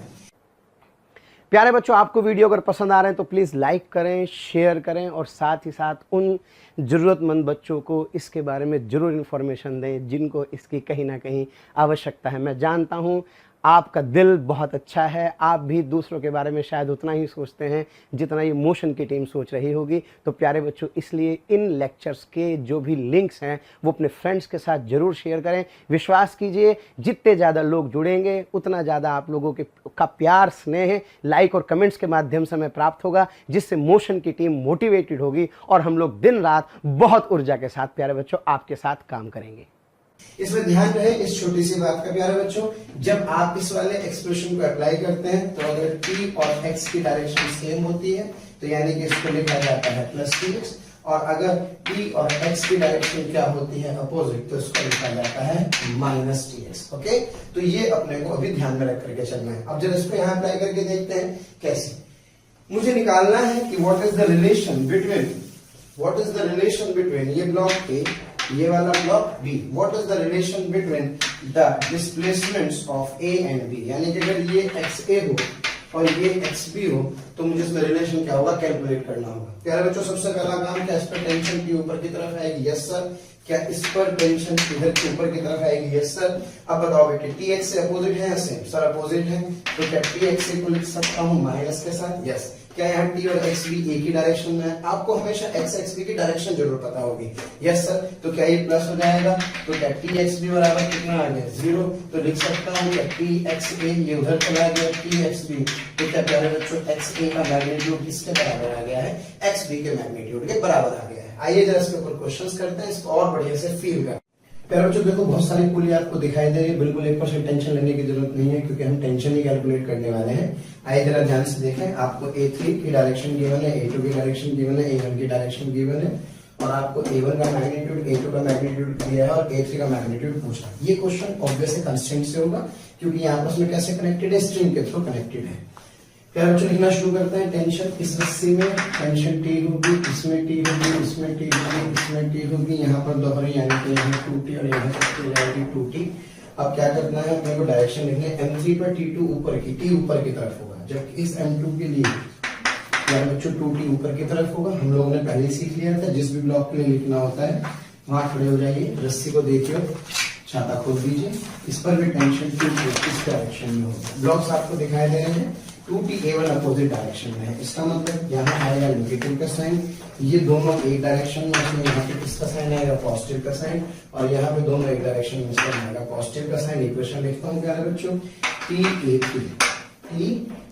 प्लस, फिर इसके बाद लिखता हूँ 2t A2, और फिर लिखता हूँ 2t A1 is equals to 0। प्यारे बच्चों टी छम्मा छम्मा, तो A3 plus 2A2 minus 2A1 is equals to कितना आ गया? 0। यहाँ से मुझे A3 कैलकुलेट करना है, so this A3 is equals to 2A1 minus 2A2, then it is 2 times A1 minus A2 and that A1 is 1, that is 2 into 1, A2 कितना आ गया? 4, so it comes out to be, yes, यानी कि -6 metre per second square. तो चूंकि answer क्या आ रहा है? माइनस आ रहा है, तो माइनस का मतलब डायरेक्शन जो आपने मानी है ये ऊपर की जगह एक्चुअल में कहाँ मूव कर रहा है? ये डाउनवर्ड डायरेक्शन में मूव कर रहा है। एक बार फिर चेक कर सकते। यस प्यारे बच्चों, फिर एक क्वेश्चन आप देख रहे हैं कंस्ट्रेंट मोशन का। ये सी ब्लॉक, ये बी ब्लॉक और ये ए ब्लॉक, इसकी वेलोसिटी 1 मीटर पर सेकंड ये बी है और ये क्या है? सी। आपसे पूछा है वेलोसिटी ऑफ बी निकालो। तो फिर वही बात है, रस्से से कनेक्टेड है, जब इन दोनों के बारे में पता तो कोशिश कर सकते हैं कैलकुलेट करने की। मान लीजिए कि ये वाला ब्लॉक कहाँ जा रहा है? ये वाला ब्लॉक ऊपर की तरफ जा रहा है। ओके, ये मैंने मान लिया। अगर मेरा साइन प्लस आया तो उसका मतलब सही है, माइनस आया तो उसका उल्टा होगा। इसको मैं क्या कहूँ? क्या कहूँ? आइए लिखना शुरू करते हैं। टेंशन, अब थोड़ा कंफर्टेबल फील कर रहे होंगे। हाँ, मेरा मानना ये थोड़ा समय लगेगा, एकदम से कंसेप्ट का एक छोटा सा पार्ट है, क्रैश कोर्स है, टाइम कम है, लेकिन फिर भी अगर आपने मेहनत की तो ऐसा नहीं हो सकता कि आपको कोई रोक दे। मेरा विश्वास कीजिए प्यारे बच्चों, इस पर टेंशन कहाँ होगी? इधर की तरफ होगी। इस ब्लॉक पर रस्सी इधर की तरफ है, चूंकि टेंशन इधर होगा। यहाँ कितना होगा? T, यहाँ कितना होगा? T, यहाँ कितना होगा? T, यहाँ कितना होगा? 2T। तो प्यारे बच्चों लिखना शुरू करता हूँ, दोनों अपोजिट है, तो क्या माइनस T इंटू 2 आ जाएगा। ओके, यानी कि माइनस 2T आ जाएगा, 2 इंटू T। यह आ जाएगा आपका प्लस 2T इंटू VB, यह आ जाएगा बेटे minus T into 1 and that is equals to 0। Okay, तो ये आ जाएगा आपका T कैंसिल हो गया, तो -2 + 2 VB -1 इज इक्वल्स टू क्या आ जाएगा? 0। तो प्यारे बच्चों यहाँ से 2db इज इक्वल्स टू आ जाएगा 2, तो db इज इक्वल्स टू 3/2 1.5, तो प्लस आ रहा है, इसका मतलब आपका जंक्शन सही है, यानी कि एक्चुअल में ये वाला ब्लॉक ऊपर जा रहा होगा। अगला सवाल करते हैं।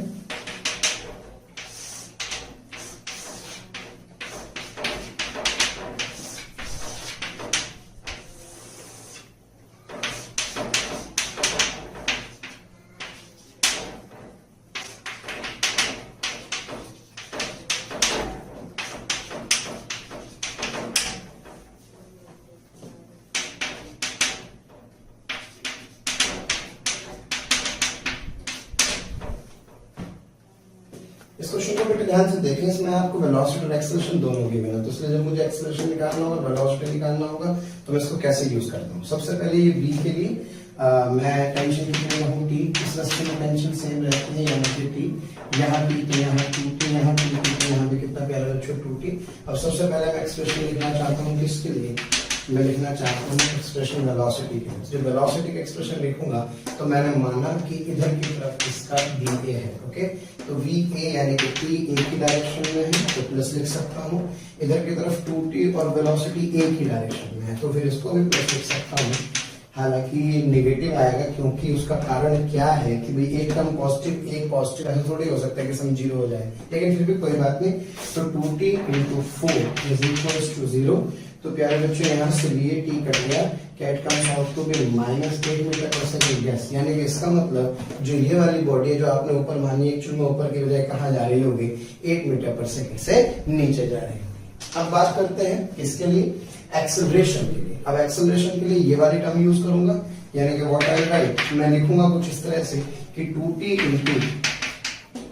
into 2 कैसा माइनस का साइन होगा, फिर इधर की तरफ चलता हूँ, a a कहीं भी मान सकता हूँ, मैंने माना कि चलिए a a क्या है नीचे की तरफ है, तो क्या t a a उल्टी डायरेक्शन में है, तो इसमें कैसा साइन ले लूंगा माइनस, और इसका सम किसके बराबर आ जाएगा 0 के, तो यहाँ से लिख सकता हूँ -4t minus t a a is equals to 0, तो प्यारे बच्चों का a a is equals to -4 metre पर सेकंड स्क्वायर, यानी कि माइनस साइन बता रहा है कि एक्चुअल में ये जो भी आपने डायरेक्शन मानी है उसका उल्टा है, यानी कि एक्सेलरेशन इधर की बजाय इसका ऊपर की तरफ है। इसी तरह से वेलोसिटी -8 इधर की बजाय इधर की तरफ आ रही होगी, नीचे की तरफ आ रही होगी। ओके, अगला क्वेश्चन करते हैं। नेक्स्ट क्वेश्चन करते हैं। अब देखिए डरना नहीं है पुलियों से, बिल्कुल नहीं डरना, कितनी भी पुली लग जाए आपको तो केवल एक्सेलरेशन पर रिलेशन निकालना है। तो प्यारे बच्चों यहाँ से चलना शुरू करते हैं, टी एक रस्सी में टेंशन क्या रहती है सेम, फिर यहाँ पे कितनी पूरी सिंगल रस्सी होगी, जैसे डबल से सिंगल होगी तो क्या आ जाएगा 2t, इसमें 2t तो इसमें भी कितना 2t, फिर इसमें कितना 4t तो इसमें भी कितना 4t, तो यहाँ कितना आ गया बेटे, यहाँ आ गया 8t, बस हो गया काम, इसका t और इसका 8t। अब एक काम करते हैं, ये नीचे आ रहा है तो ऐसा लग रहा है मान लो कि ab कहाँ जा रहा है ऊपर की तरफ, पॉजिटिव आ गया तो सही है, वरना क्या आ जाएगा नेगेटिव, तो इसको क्या लिख सकता हूँ tab, ओके, और इसको क्या लिख सकता हूँ 8t into 2 और कैसा साइन माइनस क्योंकि अपोजिट है, इज इक्वल्स टू कितना जाएगा 0, तो यहाँ से बेटे a भी बराबर मेरे पास कितना जाएगा बदल जाएगा, तो 16 मीटर पर सेकंड स्क्वायर आ जाएगा। यानी कि आप समझिए पुली लगाने से इसका जो एक्सेलरेशन है वो कितने गुना बढ़ रहा है, आप सोचिए 8 गुना बढ़ रहा है। इसी को मैकेनिकल एडवांटेज भी तो कहते हैं, यानी कि अगर ये जरा सा सोचे 2 मीटर पर सेकंड स्क्वायर से नीचे आएगा तो कितने से जाएगा, ये 16 मीटर पर सेकंड स्क्वायर से ऊपर जाएगा। तो आप ऐसे स्ट्रिंग की हेल्प से इस तरह से कंस्ट्रेंट यूज करके एक बॉडी से दूसरी बॉडी का एक्सेलरेशन इजीली कैलकुलेट कर सकते हैं। ओके, अभी बहुत काम आने वाला है कंसेप्ट। आइए दूसरा एग्जांपल देखते हैं। प्यारे बच्चों, ये वाला ब्लॉक 4 मीटर पर सेकंड स्क्वायर से जा रहा है, आपसे पूछ रहा है बी ब्लॉक का क्या निकालिए एक्सेलरेशन। विश्वास कीजिए 1.5 से 2 लेक्चर तो इसी को पढ़ाते हैं, लेकिन उसको जो 5 से 10 मिनट मिले हैं, लेकिन मैं भी पूरी कोशिश करूंगा और प्लीज आप भी पूरी कोशिश कीजिए। जब तक मैं टॉपिक को लास्ट तक ना पहुंचाऊं तब तक आप उसके साथ लगे रहिए, अल्टीमेटली आप उसको उस समय में सीख के मानेंगे, विश्वास कीजिए मेरा।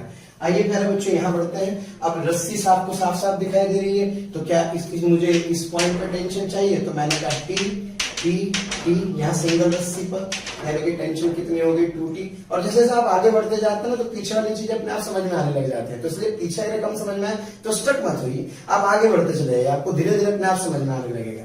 अब मुझसे कह रहा है बी के लिए कैलकुलेट करो। प्यारे बच्चों इस पर टी आ जाएगा, इस पर कितना आ जाएगा 2T आ जाएगा, जबकि यहाँ सिंगल रस्सी से इस पर कितना आ जाएगा 2T आ जाएगा। ओके, ब्लॉक के लिए टेंशन इधर की तरफ होगी, इन दोनों ब्लॉक के लिए टेंशन इधर होगी, ये इधर जा रहा है तो मैंने माना कि यार एक्सेलरेशन बी का एक काम करते हैं, इस तरफ मान लेते हैं। तो प्यारे बच्चों अगर मैं पुली की बात करूं तो इस पुली पर इधर की तरफ 2T होगा, तो ब्लॉक ए पर 2T हुआ इधर, ब्लॉक ए का एक्सेलरेशन हुआ इधर, इस वाले ब्लॉक पर कैपिटल 3T हुआ इधर, और इसका एक्सेलरेशन ए भी हुआ इधर। ओके, यहाँ एंगल 180 डिग्री अपोजिट है, तो यहाँ लिखूंगा -2T इंटू 4 और यहाँ लिखूंगा plus 3T into A B, और इसका सब किसके बराबर कर दूंगा 0 के।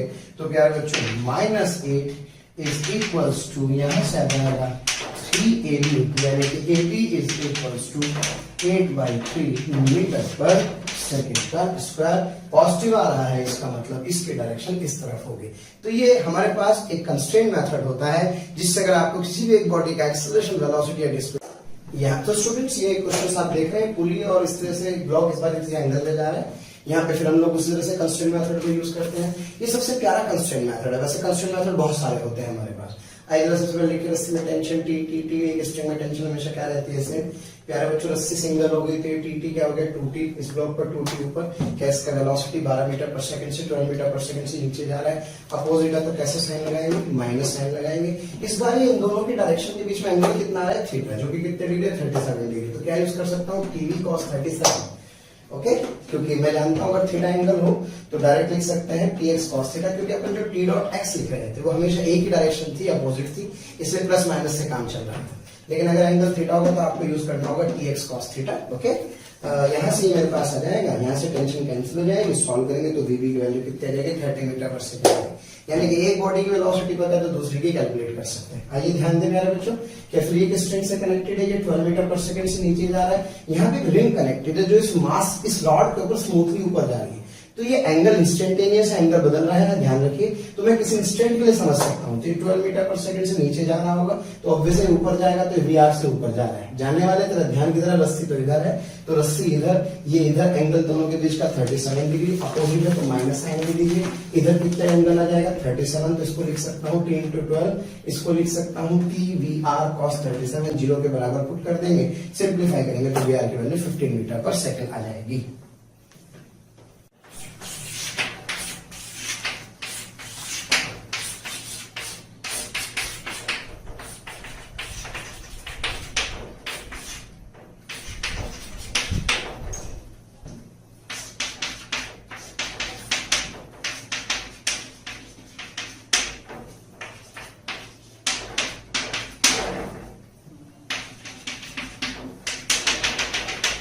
बच्चों मुझसे कह रहा है बीसी की वैल्यू क्या करनी है कैलकुलेट। ओके, चलिए शुरू करते हैं। कंस्ट्रेंट टी टी सिंगल रस्सी 2T 2T टी टी।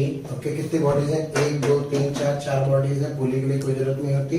तो लिखते हैं फटाफट से कि दोनों अपोजिट डायरेक्शन में है। यस सर, अपोजिट होंगे तो क्या माइनस आ जाएगा। यस सर, यानी कि ये मेरे पास आ जाएगा इसके लिए माइनस, फिर इसमें आ जाएगा एक डायरेक्शन में प्लस। और एक काम करते हैं, इसकी डायरेक्शन कहीं भी मान लेते हैं, सपोज इसको ऊपर की तरफ लेफ्ट कर लेते हैं BCFI। तो कैसे लिख सकता हूँ, इसको लिख सकता हूँ -t इंटू 6। ओके, इसको लिख सकता हूँ प्लस t इंटू 6।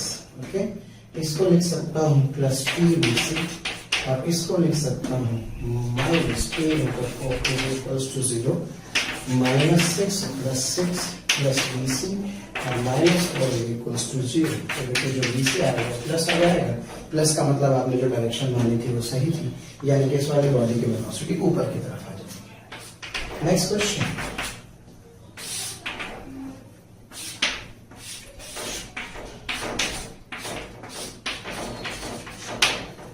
अब देखिए ये एक बॉडी है यहाँ पर जिसका एक्सीलरेशन कितना है a0, ये बॉडी है B। आपसे पूछ रहा है B का एक्सेलरेशन निकालिए, यदि A का एक्सेलरेशन कितना हो a0। तो प्यारे बच्चों फिर वही बात है, टेंशन T ओके 10 की डबल, तो यहाँ 2t, यहाँ पे फिर कितनी t, इस ब्लॉक के लिए t और इस ब्लॉक के लिए 2t इधर की तरफ होगा। ये मैं कई बार आपको बता चुका हूँ। तो जरा बताइए कैसे एक्सीलरेशन ए बी इधर मान सकता हूँ। तो ये हुआ 30ab और ये हुआ प्यारे बच्चों ये 2t a0 के साथ, वो भी कैसा sine minus that is equals to 0। तो ab इज इक्वल्स टू कितना आ गया है यहाँ से 2a0 आ गया है। तो यानी कि मैं कभी भी एक बॉडी का एक्सप्रेशन लिया हो तो दूसरे का कैलकुलेट कर सकता हूँ। अब ये बीच वाला सेक्शन का इसको आप हटाएं और आकर के क्या करते हैं, प्रॉब्लम दोबारा से शुरू करते हैं। आइए आगे बढ़ा जाए नेक्स्ट क्वेश्चन इसके साथ। तो प्यारे बच्चों बैक टू एनालिज्म अगेन, कंस्ट्रेंट मोशन बीच का एक टॉपिक था। अब लग रहा है थोड़ा थोड़ा समझ में आ गया होगा। अब लोग हम दोबारा नियम की तरफ चलते हैं और आप जितनी कॉम्प्लिकेटेड प्रॉब्लम्स पूरी की होंगी अब देखिए कैसे सॉल्व होते हैं। और अब आपको एक क्वेश्चन से किंचित भी भय नहीं होगा। मान लीजिए मैं कहूँ प्यारे बच्चों आपसे कि इस तरह के सवाल है जिसके अंदर इस वाले ब्लॉक का वजन है 10 kg और प्यारे बच्चों उसका वेट कितना है 2 kg। जितने ब्लॉक्स होते हैं उतना एक्सेलरेशन होता है और एक स्ट्रिंग में क्या होती है टेंशन। तो इसका मतलब 1 2 3 यानी कि 3 अननोन टेंशन, इसको ए कहो, इसको बी कहो, acceleration of A and acceleration of B. Okay 3 unknown 3 equations आपको चाहिए। एक दोनों एफबीडी से यानी कि न्यूटन्स लॉ से आ जाएंगे और एक इक्वेशन कहां से आएगी कंस्ट्रेंट से। अब आपको समझ में आ रहा होगा कि आपका क्वेश्चन क्यों गलत हो जाता था। आइए शुरू करें। एक रस्सी में टेंशन क्या रहता है सेम, यहाँ रस्सी में तो यहाँ कितना है प्यारा बच्चों 2t हो जाएगा। एक काम करते हैं इसका एक्सेलरेशन डाउनवर्ड एज्यूम करते हैं, ओके, और इसका एक्सेलरेशन अपवर्ड एज्यूम करते हैं। अब मुझे इसको सॉल्व करना है तो सबसे पहला 2g कहाँ लगा होगा नीचे की तरफ, 10g कहाँ लगा होगा नीचे की तरफ। ओके तो अब मुझे सबसे पहले इसकी इक्वेशन में क्या लिख सकता हूँ, इसकी इक्वेशन लिख सकता हूँ t minus 2j is equals to 2ab। अब प्यारे बच्चों इसकी इक्वेशन लिख सकता हूँ 10g minus 2t is equals to 2t। This is the second equation। अब मुझे ऑब्वियस है टेंशन, एक्सेलरेशन और एक्सेलरेशन ऑफ ए यानी कि एक इक्वेशन और चाहिए और वो कहां से आएगी कंस्ट्रेंट से। तो जरा देखो बेटे टी के साथ ए का साकिना का ए बी का साकिना का एक डायरेक्शन में प्लस और यहाँ 2t और ए अपोजिट यानी कि -2t into a is equals to 0। तो a is equals to कितना आ गया 2a। ये है वो मेरे पास बहुमूल्य प्रीशियस तीसरी इक्वेशन जिसकी वजह से मेरा एनालिम का सवाल अगर कभी गलत होता था तो वो ये इक्वेशन थी जो मुझे कैलकुलेट करनी नहीं आती थी, जो मेरा अनुभव ये कहता है।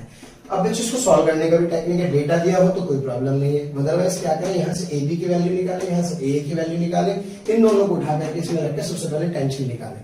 तो जैसे यहाँ ए बी की वैल्यू कितनी आ जाएगी, यहाँ से इस इक्वेशन 1 से ए बी आ जाएगा t minus 2 by 2। ओके और यहाँ से ए आ जाएगा 10g that is equals to 2 times 10g minus 2t by 10।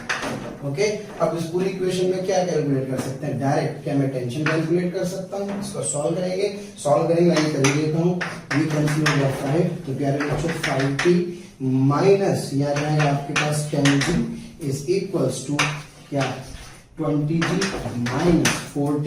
ये बेटे इधर की तरफ आ जाएगा यानी कि 9t is equals to 20 plus 10 यानी कि 300।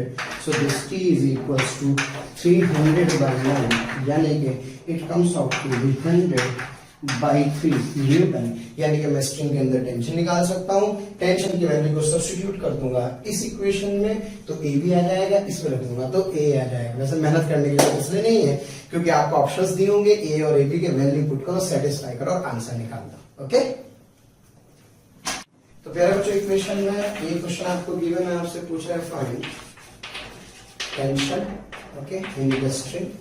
आपसे कह रहा है एक्सेलरेशन ऑफ 2 kg ब्लॉक, इसको कहूं मैं a1, इसको कह दूं a2 और इसको कह दूं a3 and find a1 a2 and a3। Okay तो कह रहे बच्चों a1 a2 a3 और टेंशन मुझे क्या करना है कैलकुलेट। तो सीधे सीधे समझ में आ रहा है 1 2 3 यानी कि 4 अननोन है।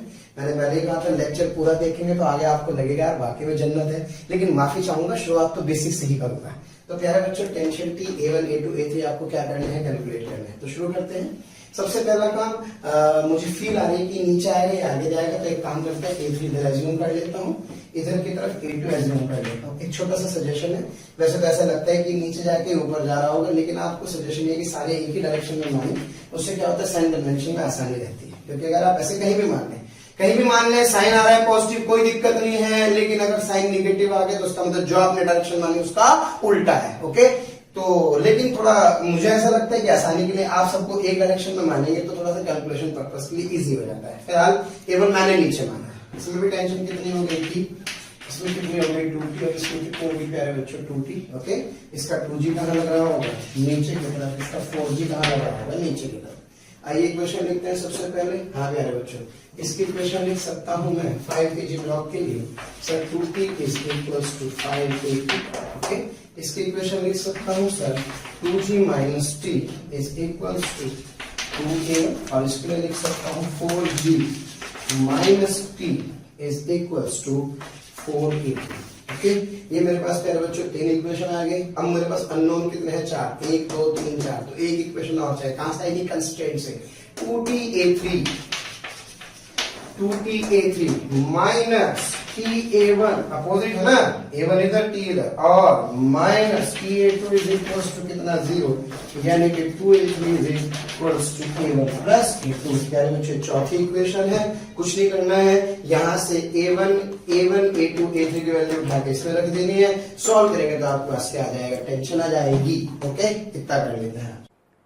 प्यारे बच्चों, अगर आपको लेक्चर पसंद आ रहे हैं और मैं आपसे कहता हूं कि आपको लग रहा है कि ये टॉपिक भी सर से ही पढ़ना है और आप उसके लिए कोई आपकी क्यूरी है या कोई भी आपके किसी भी तरह का प्रॉब्लम है, तो आप इस टोल फ्री नंबर पर संपर्क कर सकते हैं। टोल फ्री नंबर है 18002121 18002121 1821 799 18002121 799।